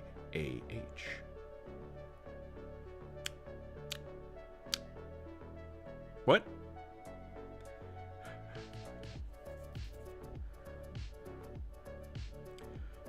Could small theaters survive on a niche of screening old classics? I believe so. There are older theaters that's what they do. There's smaller theaters like 1-2 screens. You come in, $5 a ticket, something like that. They pop you some popcorn. That's about it. You know, they don't have huge concessions that they're trying to push to you. That's about it. I think they do exist. Usually in cities, though, I think, because of more traffic. If it was in a smaller town, I don't think it would, because there's not a lot of people going to them. But in the big cities, people will show up for, like, older black and white films. Gonna get weird-ass ads now that you've searched Cialis. You already assume I don't already get weird-ass ads. Dig an old man and eating that already. It might be Viagra, actually. I'm not sure. Blue pill? Little blue... I think the Viagra is a blue pill. I'm not sure. I'm scared to take it. Don't do drugs. Don't take both types together. Oh, dear God. If you're hard for more than 4 hours, just cut it off. It's over. Hopefully it's not too difficult to get them to leave after. Jesus. There are dollar theaters out there. Sure. So in other words, your boner pills can give you a heart attack. Correct. Not taking it due to long blood pressure. Okay. Unless you're a lizard, maybe don't do that. It's yellow. Parent attitude. Oh, you hurt yourself? Do I need to cut it off? No, then you're fine. Rub some dirt on it. It's light yellow with an S on it. An S. Well, Viagra is sildenafil. Is the other word. I fucking hate how drugs have like 6 names. Cialis is also named by tadalafil, which is just so fucking funny to me. It's like a penis drug is called tadalafil. Ta-da, I'm gonna fill you up. Oh, there it is. Cialis. With a little C on it? Are you sure? Are you sure? Or maybe it's a 5? There is a 5. Here it is. Where is it? You had a picture of it before. Where did you go? You piece of shit. Oh my lord. There's a casino in SoCal called Casino Morongo. That's not it. It's not this. How did we get here? What are we doing? Talking about boner pills? Oi. Oi. Ziggy-zaggy, ziggy-zaggy, oi, oi, oi. Well, we do have some videos to watch that I went through. Some trailers, some games, some stuff like that. So I'm interested to find out what that's about. So let's see. I like gas station boner pills. Can you buy those in bulk? It's like a Kinder Surprise. Oh shit, I went all stream without changing how long my chat stays there. Oh, whatever. Hang on. But I'm on a mission.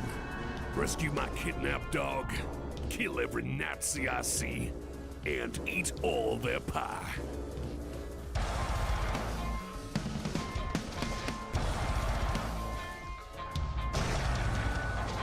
Dag, this looks like a game up your alley.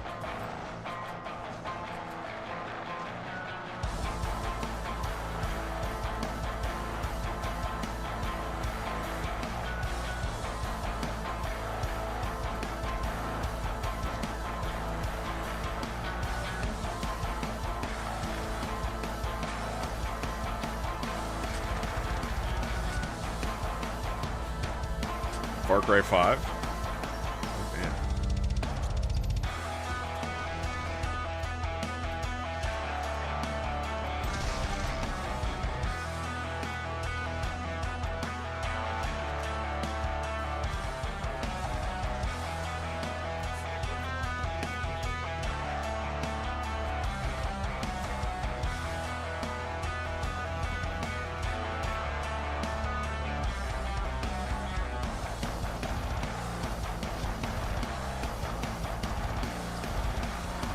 Did he throw a rat?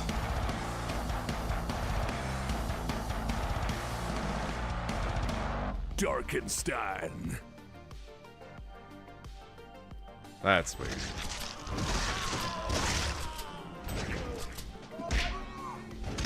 Eye face. That's a weird one.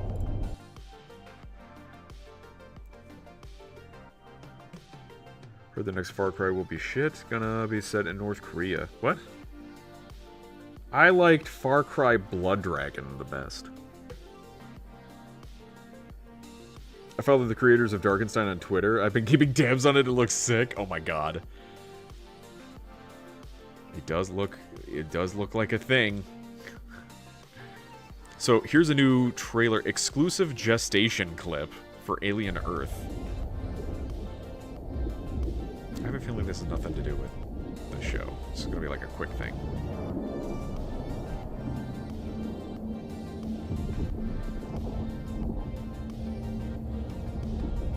Is this gonna form a chest burster?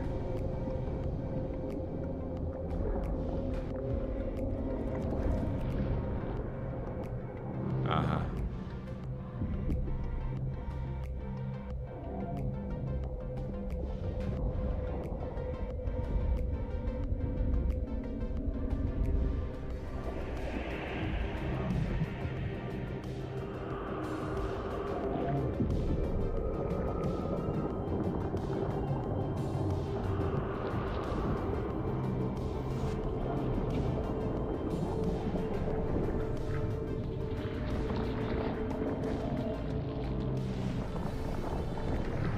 This is nothing to do with the show.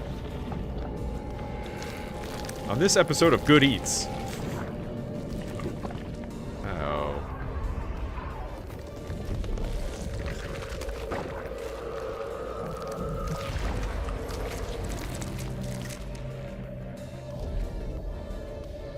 Oh, is it a face hugger?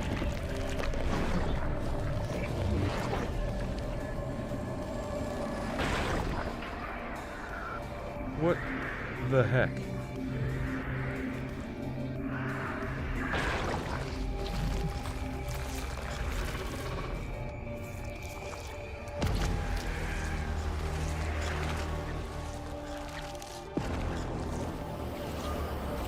I don't remember seeing that in any Alien movies. Other than Romulus, where it used that to, like, evolve.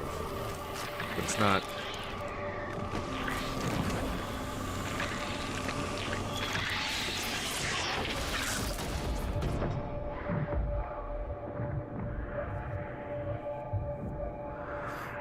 Why does it look like a flood from Halo? Also, I think they're saying this is it's going to be a show, not a movie. I don't know. Again, it just looks like a lot of it is imitating the original movie without really providing much new or anything.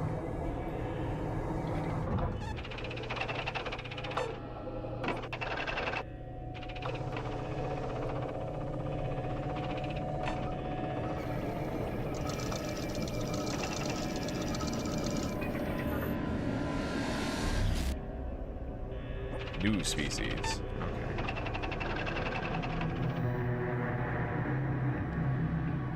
Uh-huh. Yeah, okay. Oh, Lord.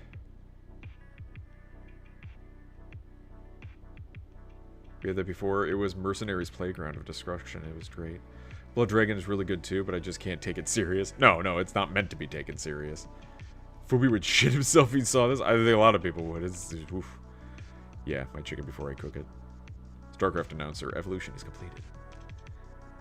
The Alien franchise has some redeeming to do first before I even want to watch their shit again. I can see that.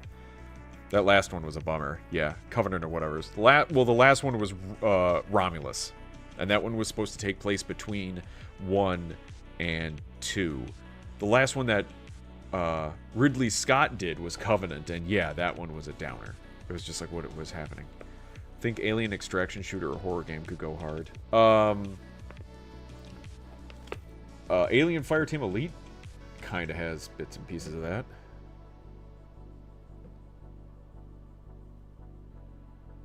I don't know what's going on with my finger, and I hate it.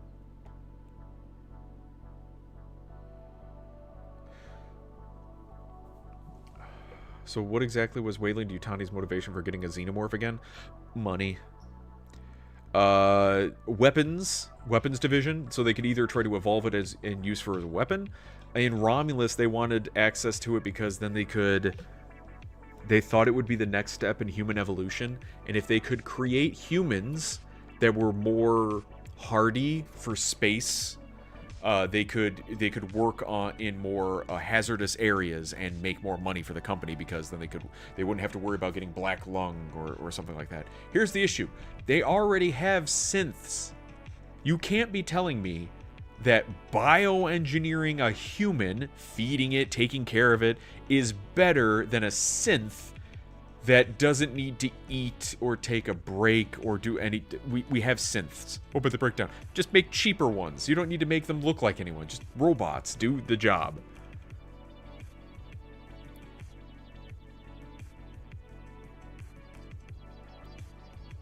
They made that one? Yes, they made that one. I don't think that movie will be for me. I don't even know if it's a movie or a series. A bioweapon. Yeah. 2 bad movies in a row. There's been more than 2. Just waiting for Subnautica. Alien Colonial Marines is good if you fix the coding on PC. That's a lot of coding. When it comes out, Mega's better at least watch the trailer or play the game. I'll watch the trailer. Otherwise, the aliens are hella stupid, right? Sounds like the same motivation as the big one in Predator 4. Jeez. Subnautica movie should be good. They're coming out with a new game also. Ooh. Making robots look like humans seems to come with more cons than pros. Yeah, usually. Making a movie. A movie, you say. A movie. Have you ever heard the tragedy of Marvel Studios? I wouldn't expect the Jedi to tell such tragedy.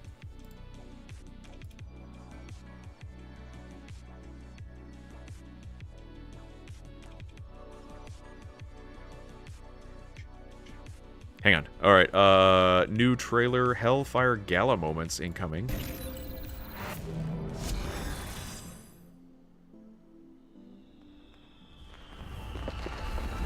Good evening, Krakoa. Welcome. What is this? Explore Krakoa.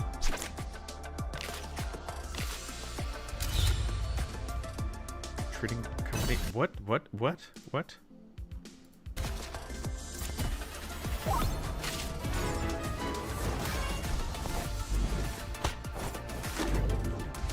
Huh.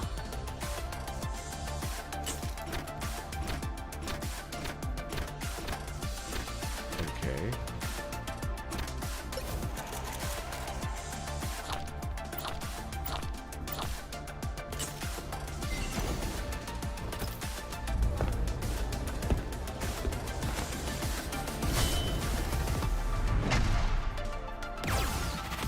Oh, his patch look is great. March 2nd, unlock the free Wolverine patch costume and stand out from the crowd. I will do that. Subnautica 2 is the only game I'm looking forward to. Everything else that comes out will be similar to another game I already have. And so will Subnautica 2. A lot of that co-op. Patch costume for Wolverine? Yeah. Doesn't make any sense, but it's good.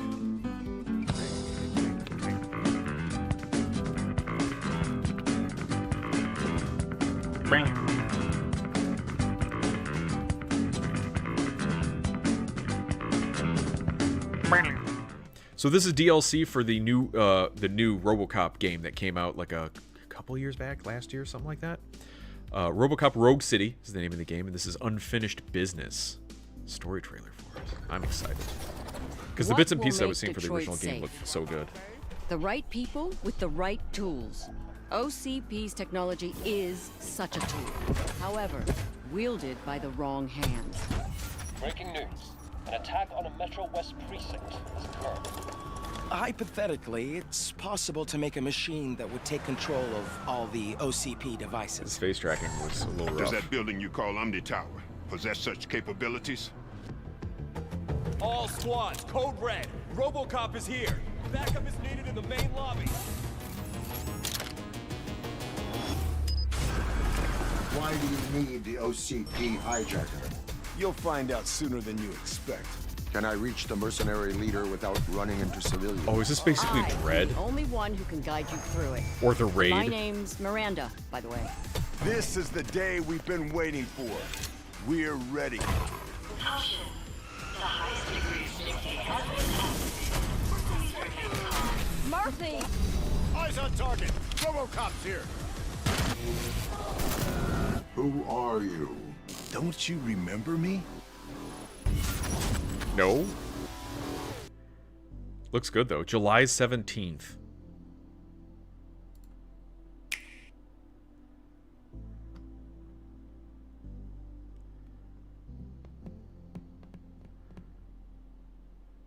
Basically, I'm at the point where I didn't need to buy games anymore. I mean, I have a backlog too, yeah.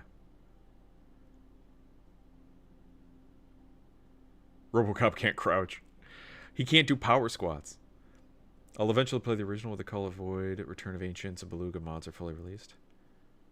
RoboCop in Night City. He's max tech. Still bothers me in a video game because you can't take cover properly. Sure. Also need a beefy PC to run the new RoboCop games, be aware. Sure. Like DLSS. Cop going up the tower. Yeah, about time it's Murphy's turn. Didn't they just come out with a new RoboCop game in 2020? Well, this is DLC for that game.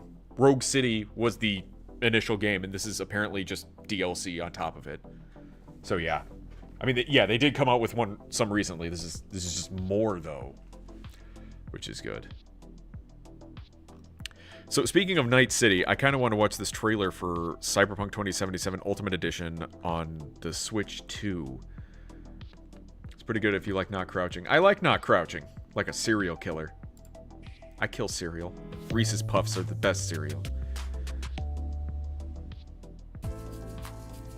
What the fuck is this?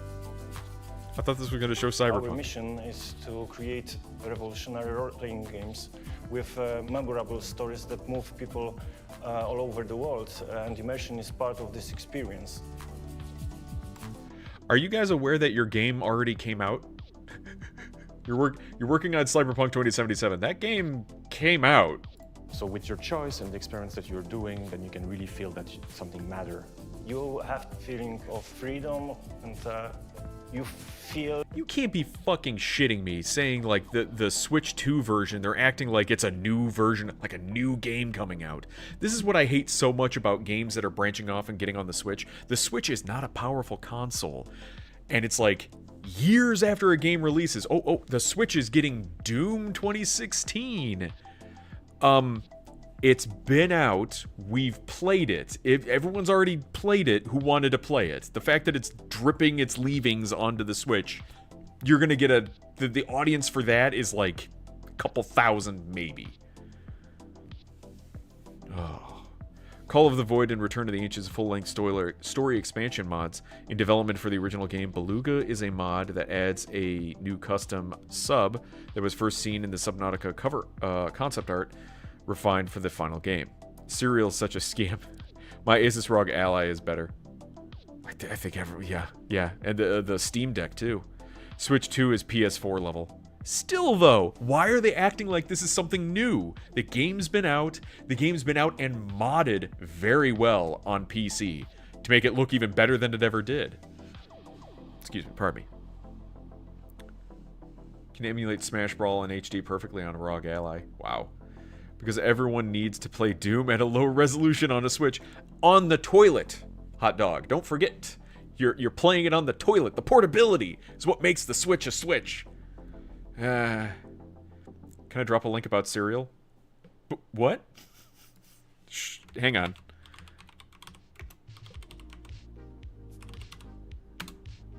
Sure. Now you can. What about Serial?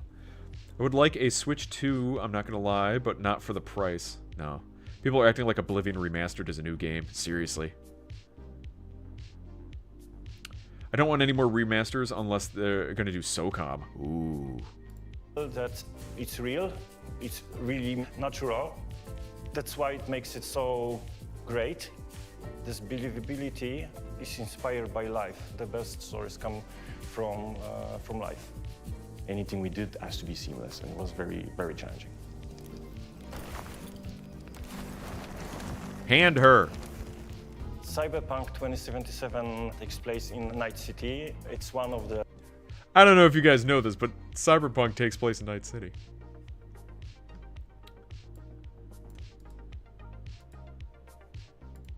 I will say I'm impressed by Street Fighter 6 on the Switch 2. The two new modes being added just for the Switch version is unique, but it seems to be run pretty smoothly. Every time I hear remaster, I'm like, ew, I wonder if it's finally SOCOM. And then it's not. And I'm like, god damn it. It's never SOCOM. What's this about, Serial? Time to evil jerk off.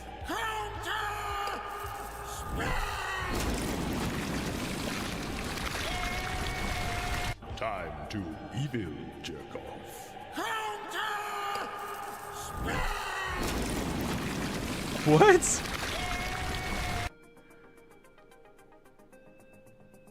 Counterspell?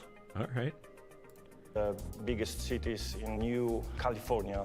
It's full of life, it's bright, it's loud, a city of dreams. So initially you feel that there's freedom of choice, but at some point Night City becomes a system that crushes you. The idea we have for Cyberpunk is all about immersion. So when you talk with a character and you want to be close up, you want to see their facial expression, you want Again, to see this is stuff we already know from and we the existing Cyberpunk. Find a Cyberpunk. way to make it work on third person, and this is why when we went to the first person, we could add those new experiences to the players. It offers you this dream to become a legend in the city, so you can craft your path using different play styles. This little simple thing that you can use one of your Joy-Cons to fight with your katana. Well, Cyberpunk is a good game. I just don't know why they're talking about it on the Switch like as if it's some brand new thing. Still need to try to put on it on the Switch too. Sure. But then why are they talking about, like, oh man, we developed, like, you adapted. Like, the game was already done. You just made it run on different hardware. Should probably redone it. Shit runs amazing on my PC. I don't know, it always gave me a giggle. I got it the day before they fixed it for $12. I remember. That's a good deal. I think It's certainly well worth $12. That being said, we do have a lot of way to experience the game using the controllers. Using Street the Fighter Go. 6. We Sorry. have the new amazing LCD screens with the VRR support, and I do think it's the best way to experience the game on the go. Agreed. On the go. Think so too, Reed. When I was a kid, it was extremely difficult to make games, but now that we have all those amazing platforms, the kids are able to also know how to make games. It is something that is part of the culture, and I think that in the future we'll see even more amazing games, amazing ideas. Yeah, but I don't play games on the go. I don't. Don't even want it anymore when they completely fixed it one day. I remember I played it and it was like, what the fuck is this? Then the next day everything was fixed. It was trippy. Oh, here's a Diablo 4 Berserk. Official full animated reveal trailer. Confront death, carve through hell. Shred demons as Guts, Griffith, and Skull Knight from Berserk Project, armor sets, and Nosy Companion, and much more arrive in Diablo 4 on May 6th. I mean, I'm still not playing Diablo 4.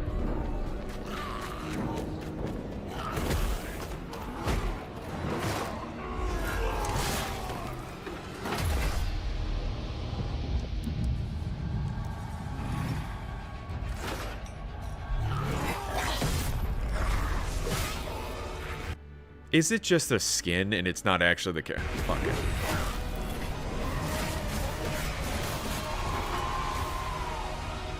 Because that's the Berserk armor. He's got the Dragon Slayer sword. But that's not Guts.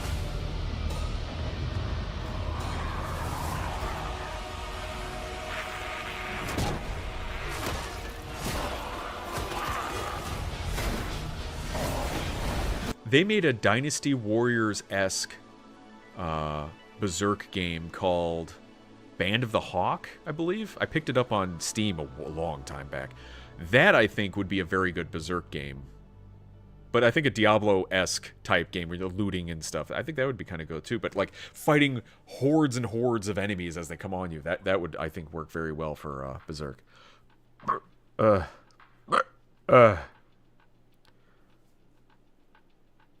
Super Movies R18.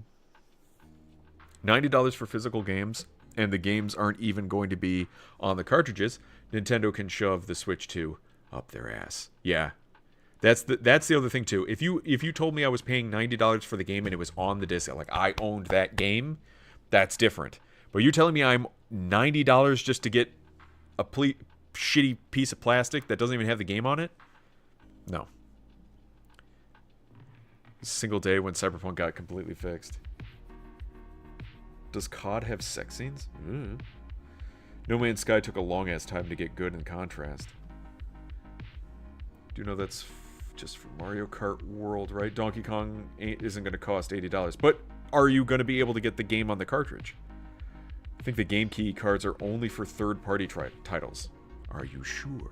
I mean, a lot of this is basically like wait-and-see type approach. I'm just going to wait to see what the fuck is happening. Games aren't even on the cartridges. And the console only has 256 gig of storage.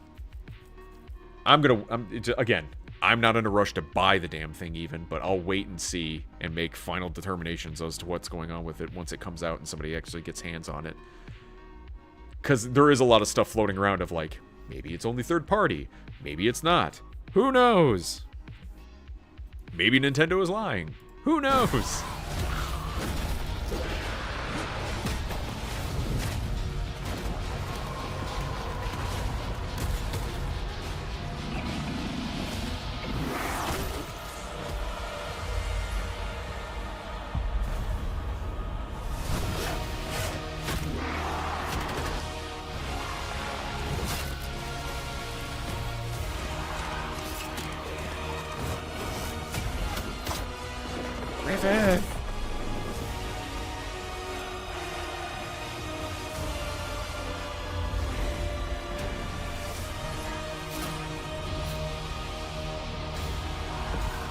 Are they even going to show what the in-game models look like?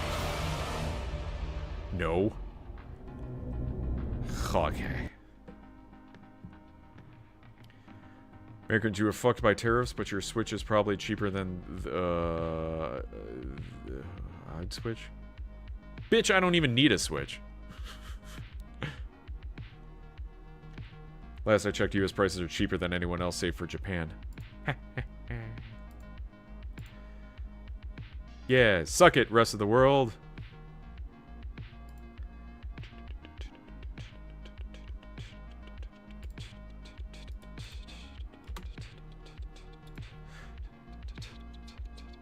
Let's see. Oh, The Smashing Machine. Dwayne Johnson, Emily Blunt, an A24 film. Probably looking at my eyes. How did that happen? Well, have you ever heard of the Ultimate Fighting Championship, the UFC? That's the bloody thing they're trying to ban. This guy is the best he has ever seen. Do you hate each other when you fight? Absolutely not. How do you Interesting. know Mark? Oh, we go way back. But he's a buddy of mine. Come on, baby. Too much? Never. Too much? No. Please welcome in his Octagon debut, Mark Kerr! His face looks so weird. Winning is the best feeling there is. It's 40,000 people, and they're cheering you on. There's no other high like it in the world. No contract, no money? No money. Do you have any stronger pain medication? Advil? Advil? Yeah. Dawn, would you like? No. They're handing them out like candy. Let's all get in. Everybody get in. Yeah, Don, can you take this picture for me? Is it Mark Kerr? Oh. So it is.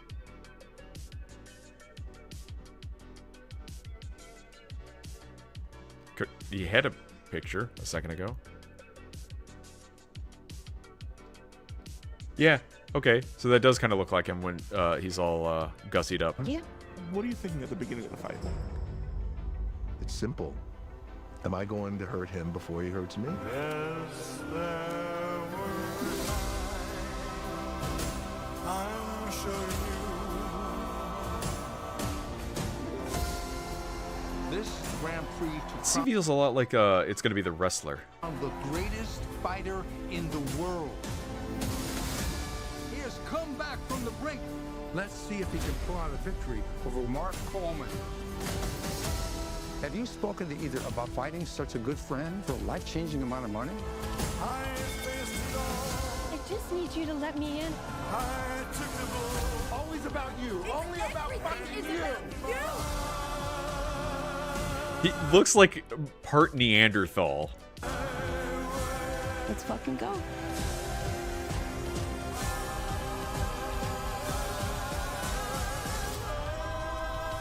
The brow. Big strong man.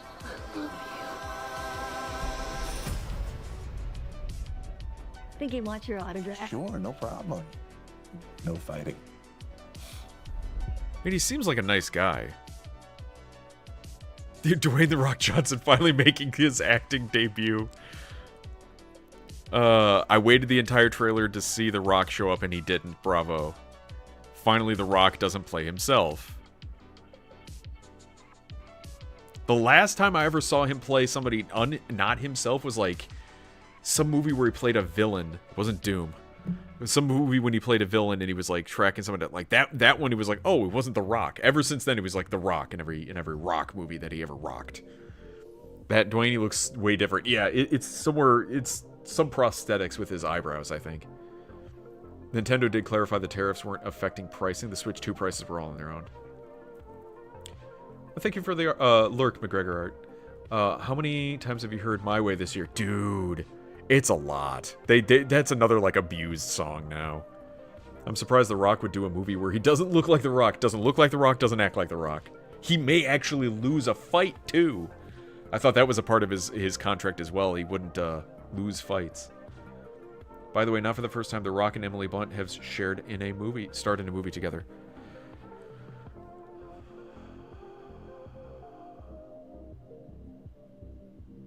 trying to remember what...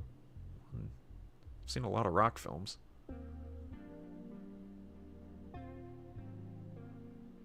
Oh, Jungle Cruise. Well, unfortunately, I never saw that film. But now that you say it, I do remember Emily Blunt was in that film. Fucking Disney.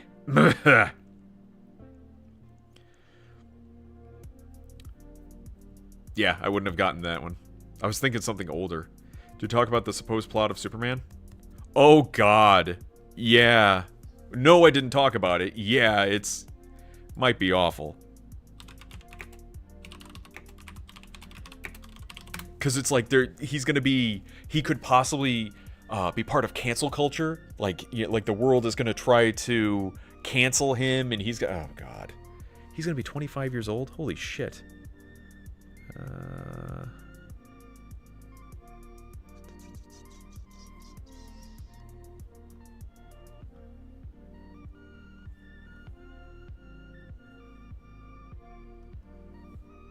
Is it this one? 10 months ago, that's too far. But I think that was what it was basically. Yeah, they were going to cancel him, you know. Social media was going to take over, and how would social media react to Superman? I'm like, oh, this is going to be fucking awful. That's not interesting. I want to see Superman saving people, not having to fight Twitter. I'll give them credit for finally trying to make another movie based off their rides. Yeah, right, sure. There's Pirates of the Caribbean, Jungle Cruise, and I think Expedition Everest. A while, not Ride, Tomorrowland was a movie. And yet, the only one that ever really took off was Pirates of the Caribbean, which made like five films?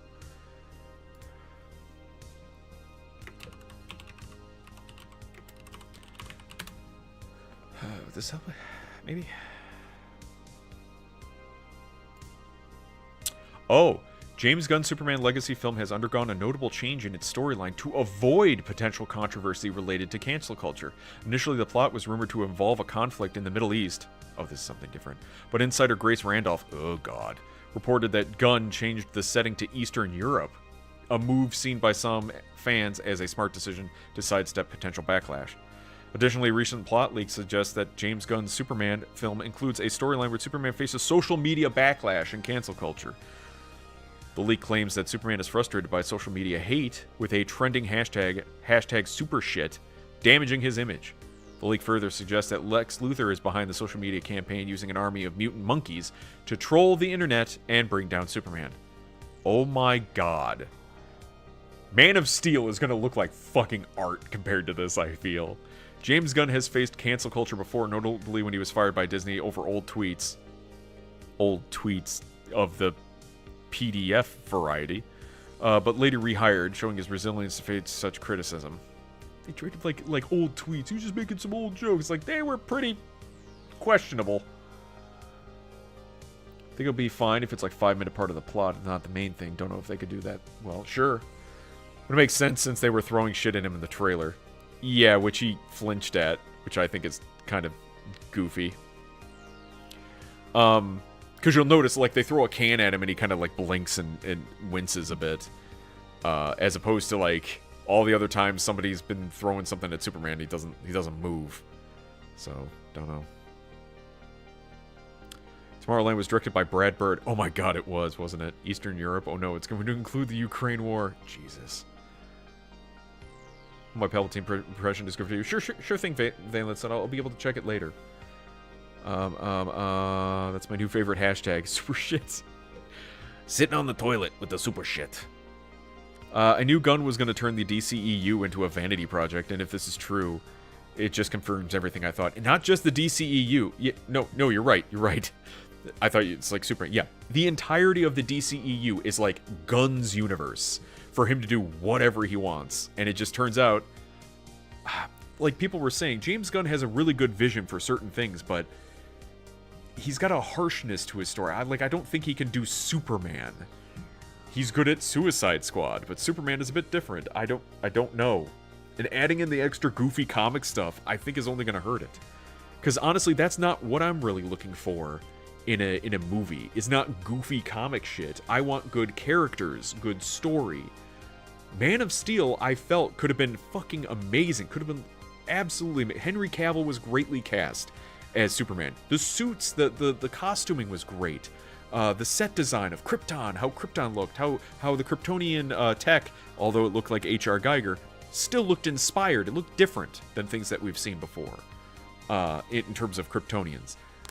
But now it's like they're leaning too far in the opposite direction. It's too dour. That was too dour, too mean and serious. Now we're going in the opposite direction where everything is goofy and not serious enough. I don't know. Taco Bell better grab that hashtag quick. Super shit. But yeah, that's the spoiler or possibly background of the new Superman is that it's going to deal with cancel culture and backlash, which honestly is, I don't fucking care. Anyway, Doom Dark Ages. Official Cosmic Realm... What? Reveal trailer. Crazy locations and fantastic we've seen worlds most to of this. explore. Progression.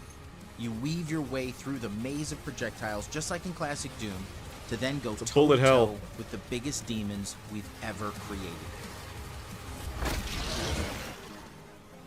And after you've dispatched with the Cosmic Baron, be careful, because rising above the dark horizon, you'll find the powerful Cacodemon, a hybrid between the two dimensions and newly designed for this game. This floating mass of telepathic terror will stun players with his advanced shield We've attacks already fought a and Cacodemon cripple you before. with his tentacle strikes I mean, should you this is a allow different him to version. get close. Yeah. But you can counter these enemies' assaults with a new weapon, born from the mollusk swamps of the Carthul marshes, an The ancient what? tool from dimensions beyond our own. Oh, this is the Reaver ball and Shot. chain. Yes. A brutal ballistic iron Phazon, mace look. of death.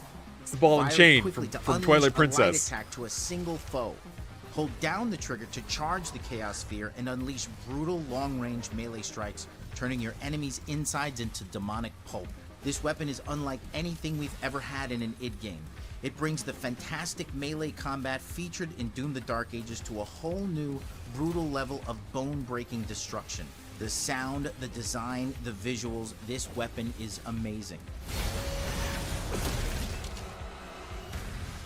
There are so many more secrets to reveal and legends to form. More destruction, better feedback of... I think this game is going to be pretty good. Pretty good.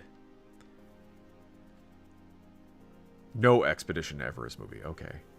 I want my Superman movies to be bright and uplifting. Yes, sure. But not goofy.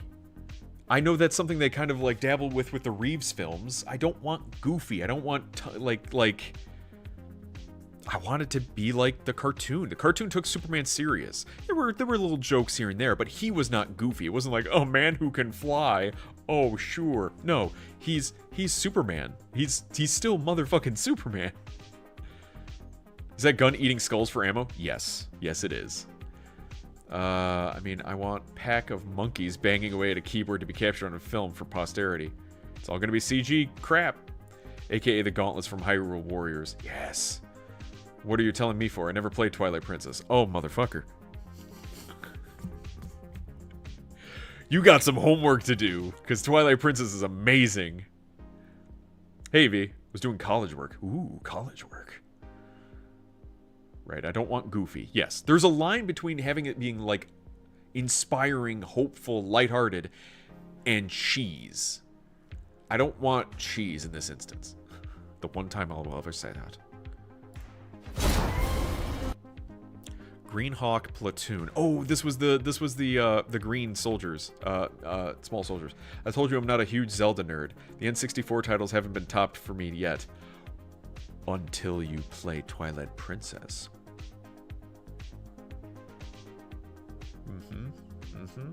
I got you there. Oh shit! Well, that died. I remember back when Superman was a patriotic supporter of the U.S. I think they may be trying to go back into that direction, but yeah, truth, justice, and the American way is Superman. Army Men, yes. Fish tacos came out not bad for first time making them. Cool, nice. What kind of fish do you use for that?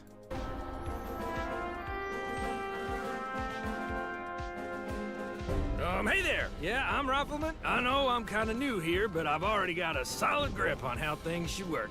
I mean, I was valedictorian, graduated top of my class, senior year, no big deal. And just so you know, I was also team leader at band camp 3 years in a row. Now that's leadership.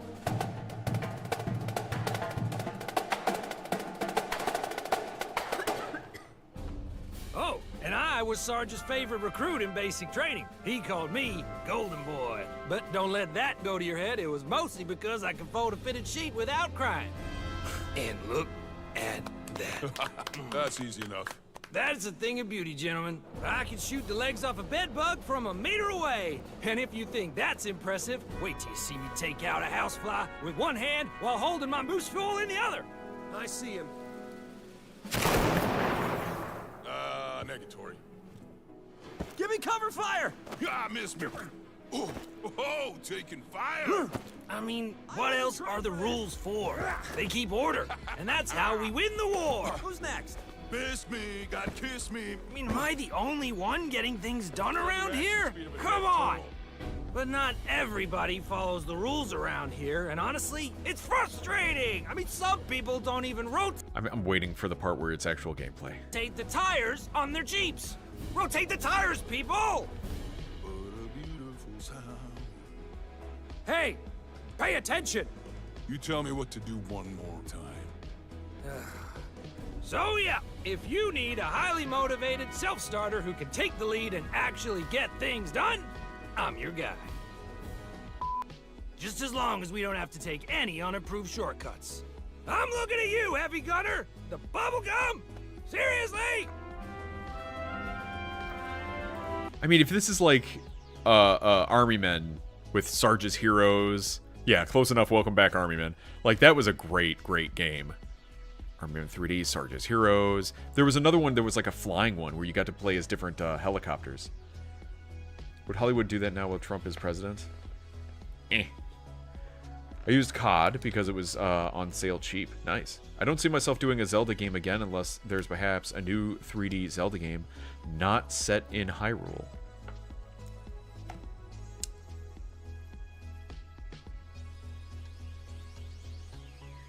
Link Between Worlds?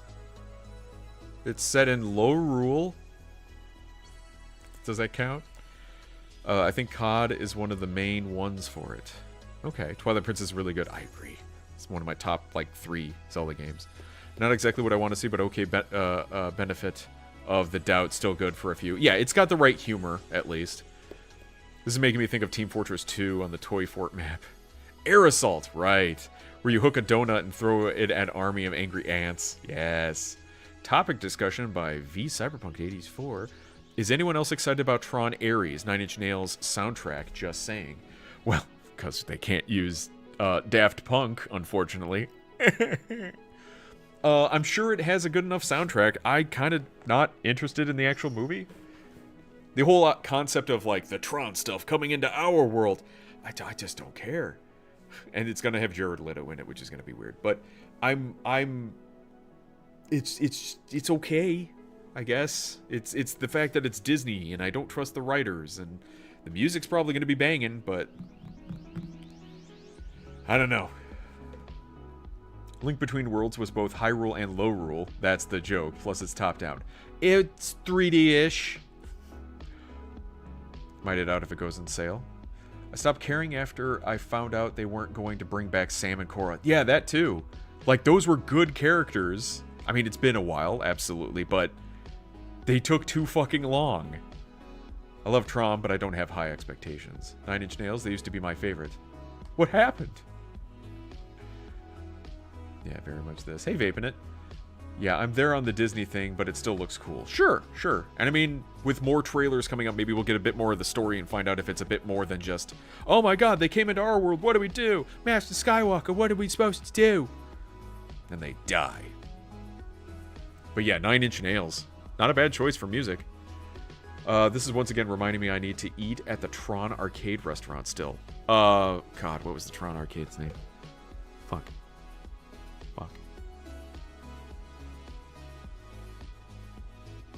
I can't remember the name of the arcade. Flynn. Yep, Flynn's. Lost respect for Trent Reznor when he did the soundtrack for that Rogue movie. You'll have to be more specific. What movie? Star Wars The Old Republic official Darth Malgus teaser trailer. Take a look at the Darth Malgus teaser trailer for Star Wars The Old Republic, an online free-to-play MMORPG. This is of 10 days ago. Part of the page for the game.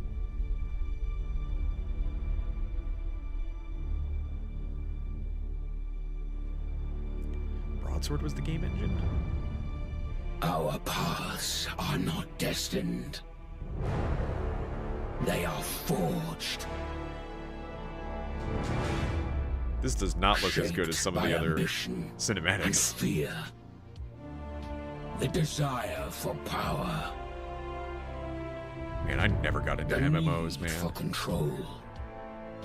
The price of obedience.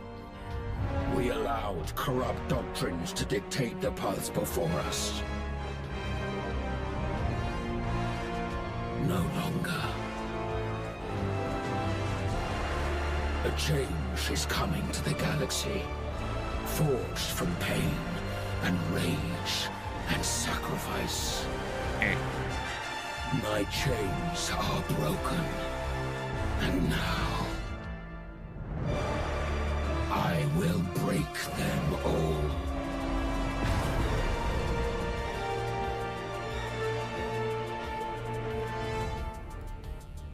I'll have to send this to Green. Log in for free reward Jubilee hover thing.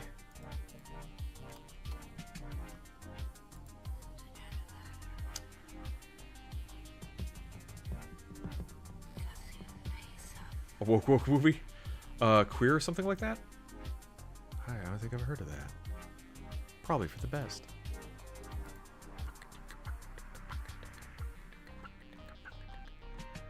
Alrighty, let's see. Well, we are getting close here. It's about 11:30 here. I kind of want to wind things down a bit, because like I said, I was starting to feel a little bit of the pressure in my neck start crawling its way up the back of my head. The back of my head. So I think what we're gonna do is find ourselves a Katina video. And we will call it there. Slap in the face again. Through the fire. Oh, you bitch. You bitch. You whore. You flatulent anteater. The only way to solve that? Through the fire and flames.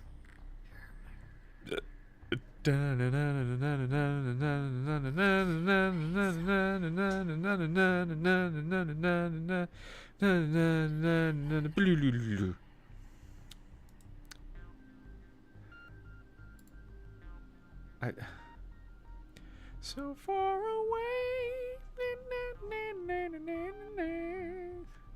Career soundtrack. Full list of songs in Luca Guadagnino's film. An atmospheric original score from Trent Reznor and Atticus Ross, who teamed up with Guadagnino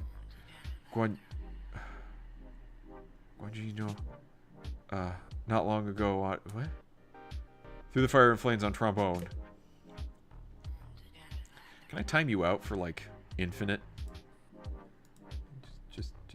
Just right click here. Just ban user. There you go. Just a snippet to illustrate the movie title and name. Sure. I still haven't heard of it, and I don't have any need to look that up, I guess. Hang on. Ugh.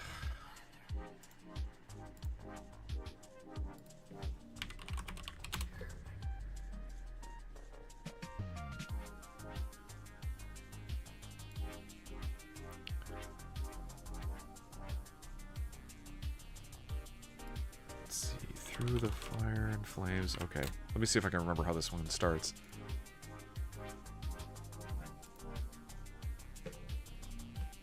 My head hurts. Newt dude, my head hurts.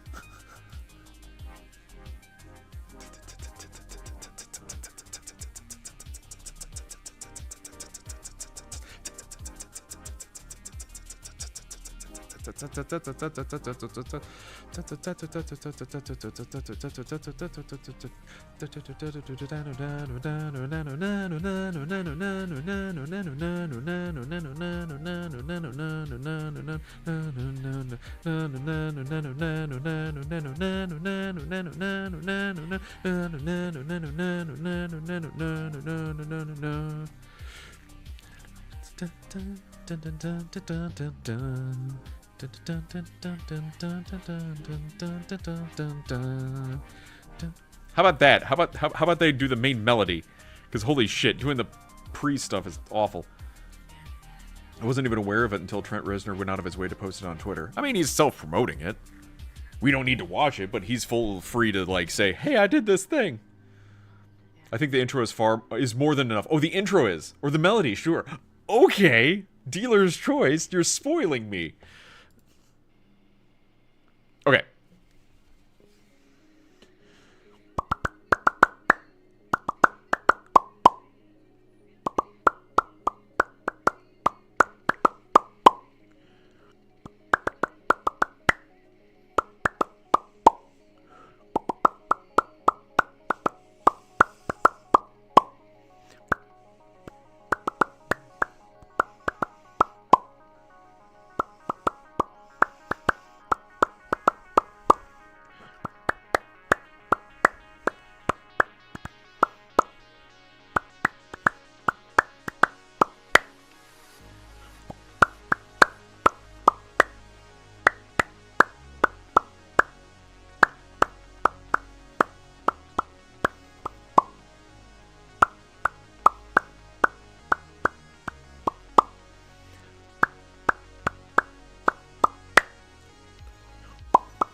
Oh, God. I have a crick in my neck now. My lips are so chapped. It's awful. Where am I? Daniel Craig strikes again. It was in the movie news. In the movie news flow from a previous Talking Tuesday. Oh. You should rename it Chalking Tuesday. I got the chalk. I got to choose. I choose my chalk on Tuesday. I've been trying to get him to call it Tuesday's Stevening, but he won't listen to me. Correct. In 1950s Mexico City, an American immigrant in his late 40s leads a solitary life amidst a small American community. However, the arrival of a young student stirs the man into fully establishing a meaningful connection with someone.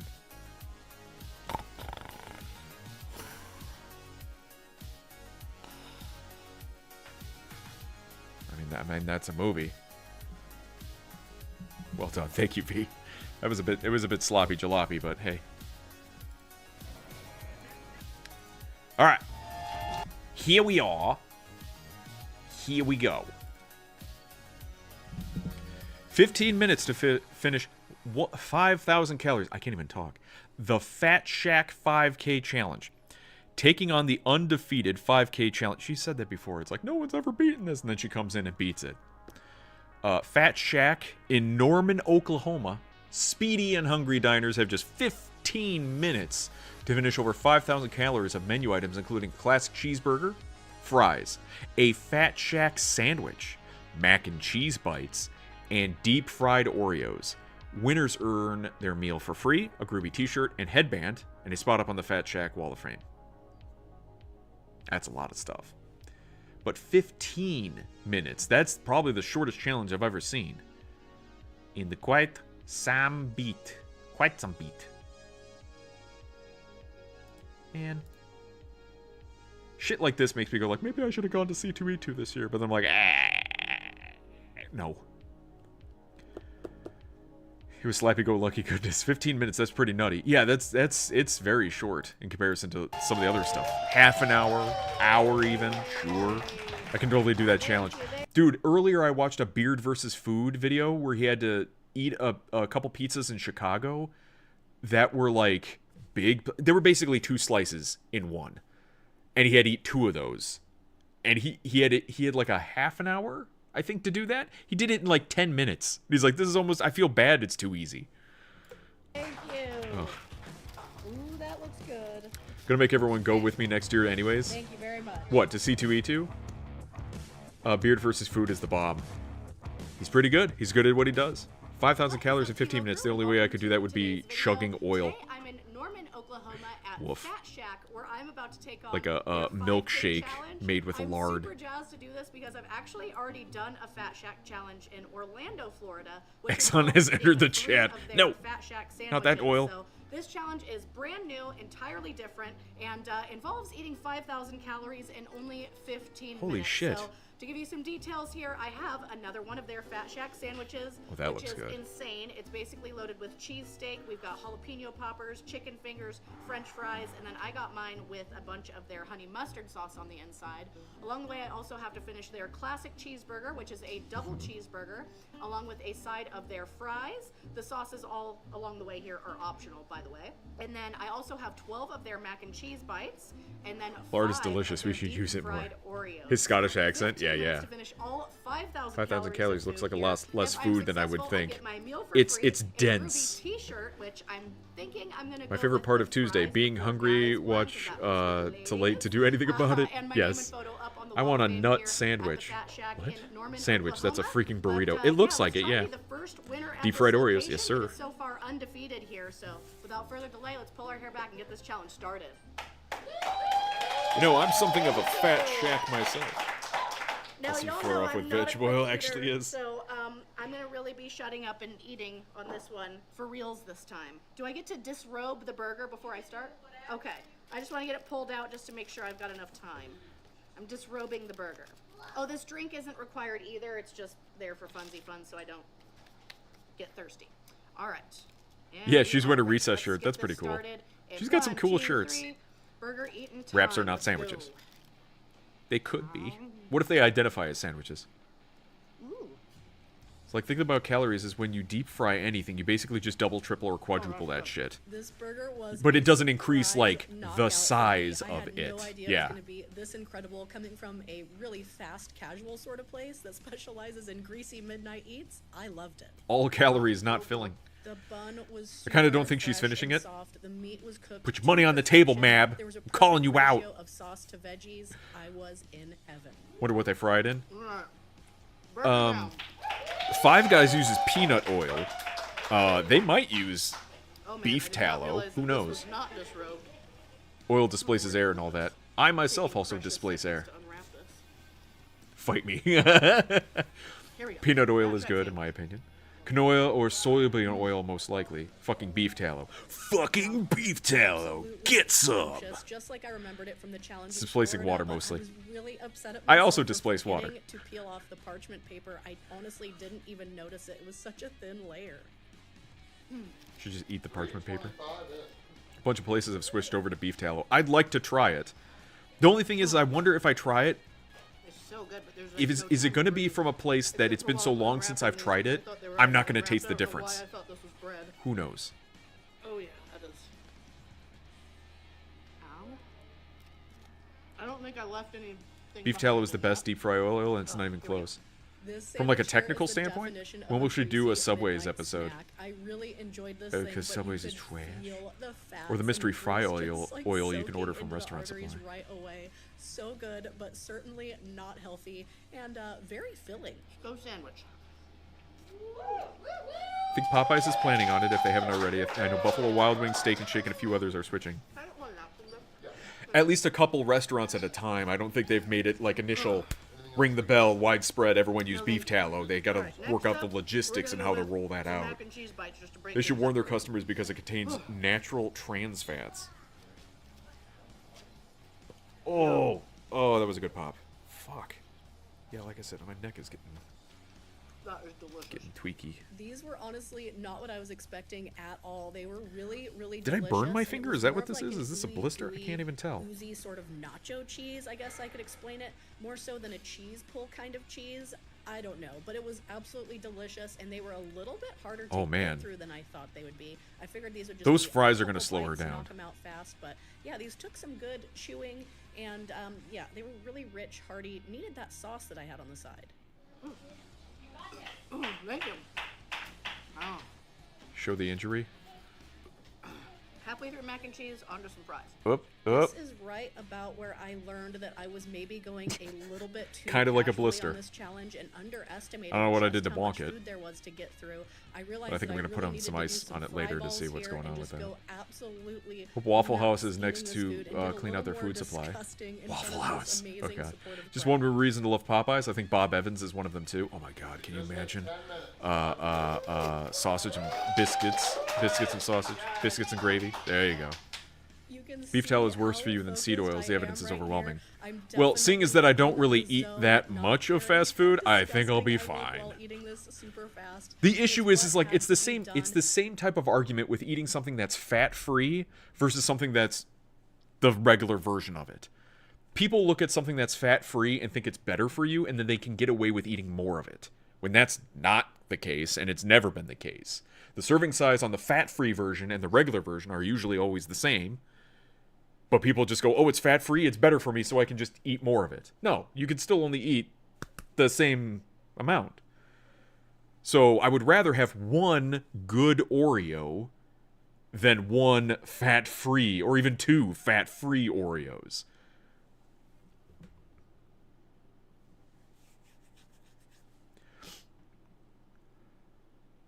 It's bad for you, that's why it's delicious. Exactly. This was originally set up as an eating contest, after all, so I had a lot of contestants. Yeah, and they replace the fat with more sugar or other chemicals. Beef tallow is much less bad for you than any of these seed oils.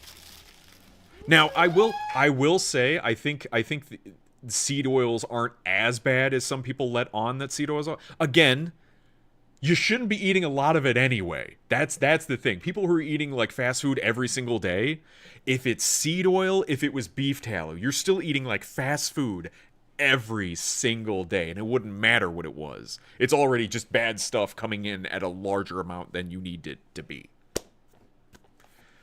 The whole debate about like seed oil and fat, like again, it's boiled down to like within certain smaller serving sizes, I think. I'll reserve my right to wait till it stops being a fad. What, beef tallow? Because otherwise it's being like too expensive. Oh, it's so fancy. Seed oils are particularly bad for deep frying because they're polyunsaturated and held at high temp. They're super oxidized. Interesting.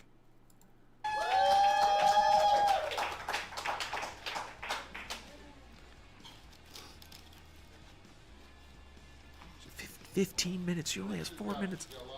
I think she's going to run out of time. Supportive and giving me those helpful time call outs since I have the timer facing away from me so that y'all can see it. It's not even her not being able to do it like at all. It's her doing it in a quick enough I don't time. exactly know where I stand as far as time goes. Because most of the time when she taps out, it's because it's not because she's running out of time. It's because she's full.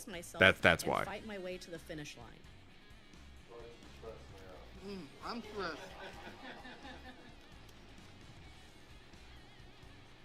Get ready to pay up. I forgot what the wager was. I've already forgotten.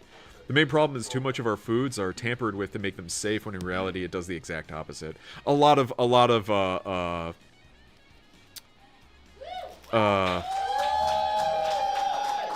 never been so erect. Oh God.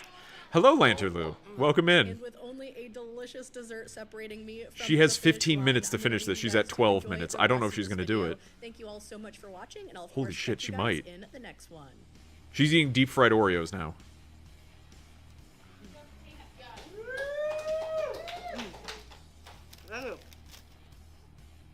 That seems like it would be extremely dry.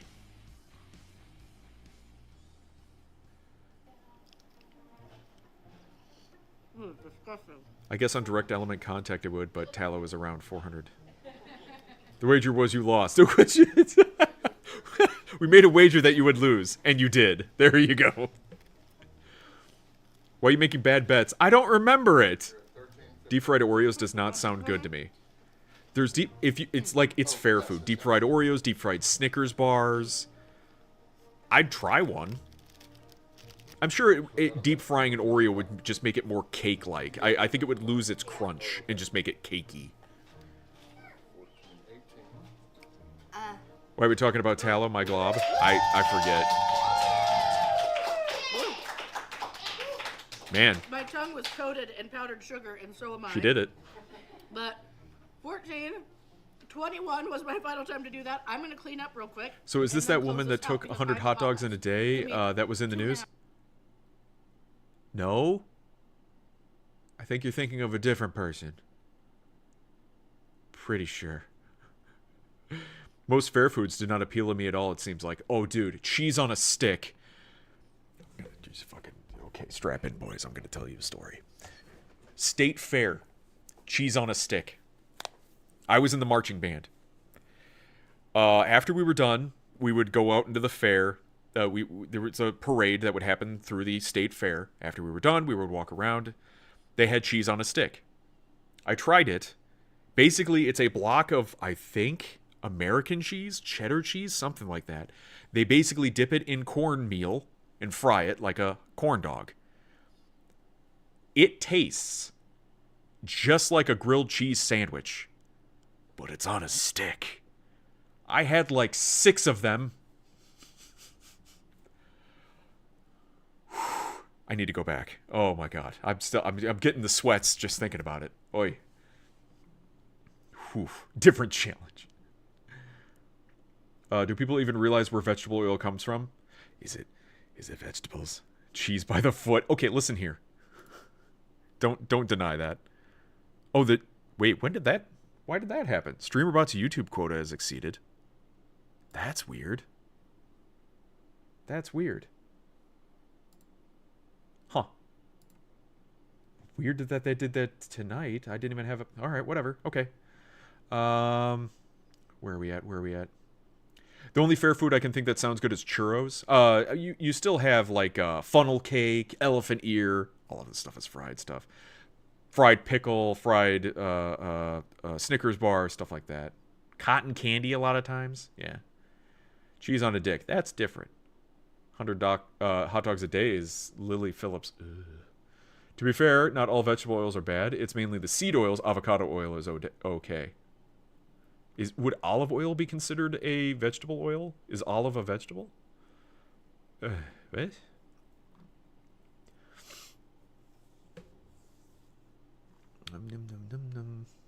Your blood thickened just by saying I ate 6 of them. Yes, correct. Doesn't help with the clotting. This is another one of Steve's legendary band geek stories. Yeah, right, did you pull up a chair? I told you. Did you see the stars in my eyes? I got all whimsical. This one time at band geek outing, I ate a shit ton of bad food, correct. Fried pickles sounds terrible. Listen here. Roast turkey legs are pretty sane fare food, sure. Canola oil has a high smoking point, less saturated fats than solid fats. I myself am something of a solid fat. Cotton candy is good. Olive oil is a seed oil. Huh. Tallow is still better for you than avocado oil. I always went... It's not. It is. It isn't. I always went for the elephant ears at the fair. That was your fair food of choice? Tallow has the same smoking point as canola. What are we talking about? Olive oil is from the fruit, not the seed. What?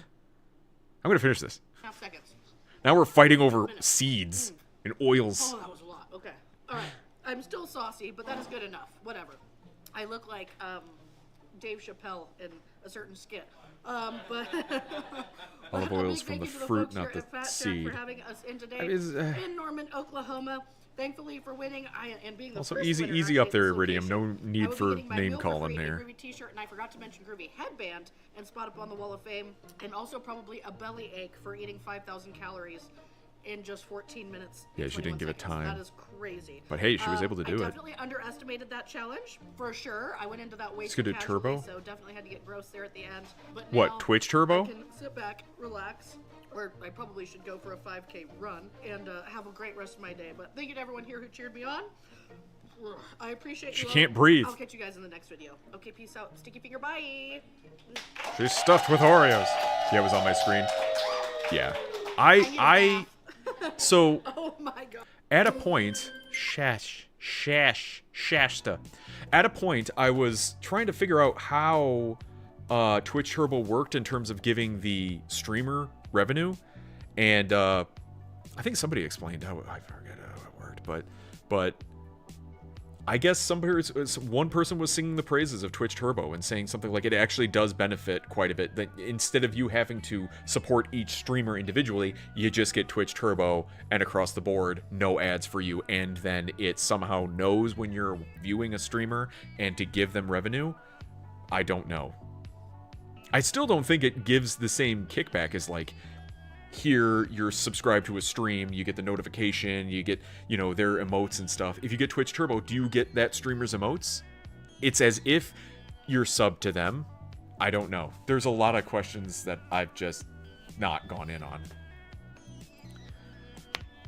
I haven't decided against it because I've already got YouTube Premium, am not a Twitch partner, and don't want to give more money to them than I have to. Olive oil, avocado. Are we on the oils still? Coconut oil are all safe. Olive oil requires some discrimination, but cold-pressed extra virgin is the route you want to go for that. How weird. Weird. It works to replace the ad revenue, just like YouTube, and you don't get the emotes. In that case, fuck it. Yeah. If you're not getting the emotes, there's no... Like, that is my gift to any viewer. If they sub, no ads, you get emotes. Now, if you go to Twitch Turbo... and all you're getting rid of is the ads, well, then not the emotes. But granted, maybe my emotes aren't that good. Yeah, fuck it. Maybe my emotes aren't that good. You don't care about emotes. You're just there for ad-free viewing. I can kind of see that. Seems like there's a lot of can't-prove elements to Turbo. Do I get a receipt on who got what money? Yeah, I doubt it. I really doubt it. I think it just goes into a black box, a black void in the back of Twitch/Amazon, and they're just, like, flows into Bezos's pants.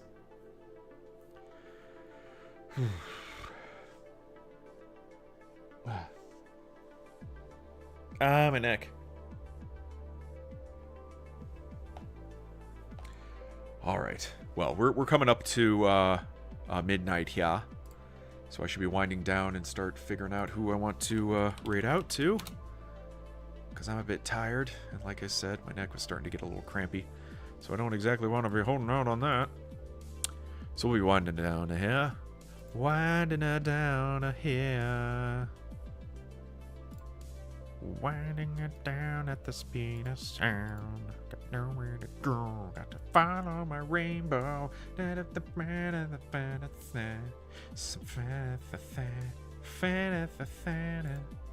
Why? Why Sonic? Sonic. Okay, let's see. If you watch regularly a bunch of streams, it's probably worth it, but the 0.001 ad replacement is a joke anyways. Yeah, you probably have to do a lot of it. Sure. Yeah, and have a good night, Lagerman. I was ready to talk about food that will kill me. I mean, we could do that next time. Hello there. Sonichu? That's not food. What? No. What? No. Hey, Cozy. Anyone else notice that Cool Ranch Doritos have basically no flavor on them anymore? You mean the flavor crystals, or just... I'm late and I know eep. No, I eep. What? Okay, for good night, Cozy. I think this is where Steve tells us we are free to discuss this amongst ourselves, actually. I mean, you always can. I'm raiding. Mom Jeans is streaming. She's still... Oh, she's doing Resident Evil Revelations. Yes. That was the game I asked her to play. I asked her. It was me. I asked her to play that game. So I have to ask her again. How did she like that game? Alright, getting the raid going for Mom Jeans. Cooking oil used to be used as machine lubricant. I'm something of a machine lubricant myself. Anytime I get a large pack of Doritos, pretty much just corn chips. It's probably dialing things back, yeah. So we'll get the raid going for Mom Jeans. Alright. Thank you so much for watching and stopping by. Special shout-outs.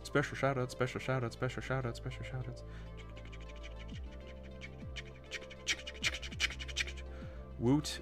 Where the fuck? Bunch of redeems. Okay, alright. Good. Well, thank you so much on the Twitch side and the YouTube side for watching me do this Talking Tuesday. I'll be back again tomorrow with more Cyberpunk 2077. Wednesday, Thursday, more Cyberpunk 2077. Friday, we're back to Baldur's. There you go. What do you mean, what the fuck? What? What'd I do now? They gotta reduce the sodium? What now? I get to raid my own wife. Yay, that usually only happens once a week. I'm here to help. I'm here to support. For those here, I'll be back Thursday night with a new playthrough. And that song ain't so very far from wrong. But yeah, I'll be back tomorrow with more Cyberpunk, and yeah, it's just clearing out some more assignments, chilling around and that. So, thank you all. Have a good evening, and I'll talk to you guys later. So say hi to Mom Jeans, who's playing Resident Evil Revelations. Bye for now.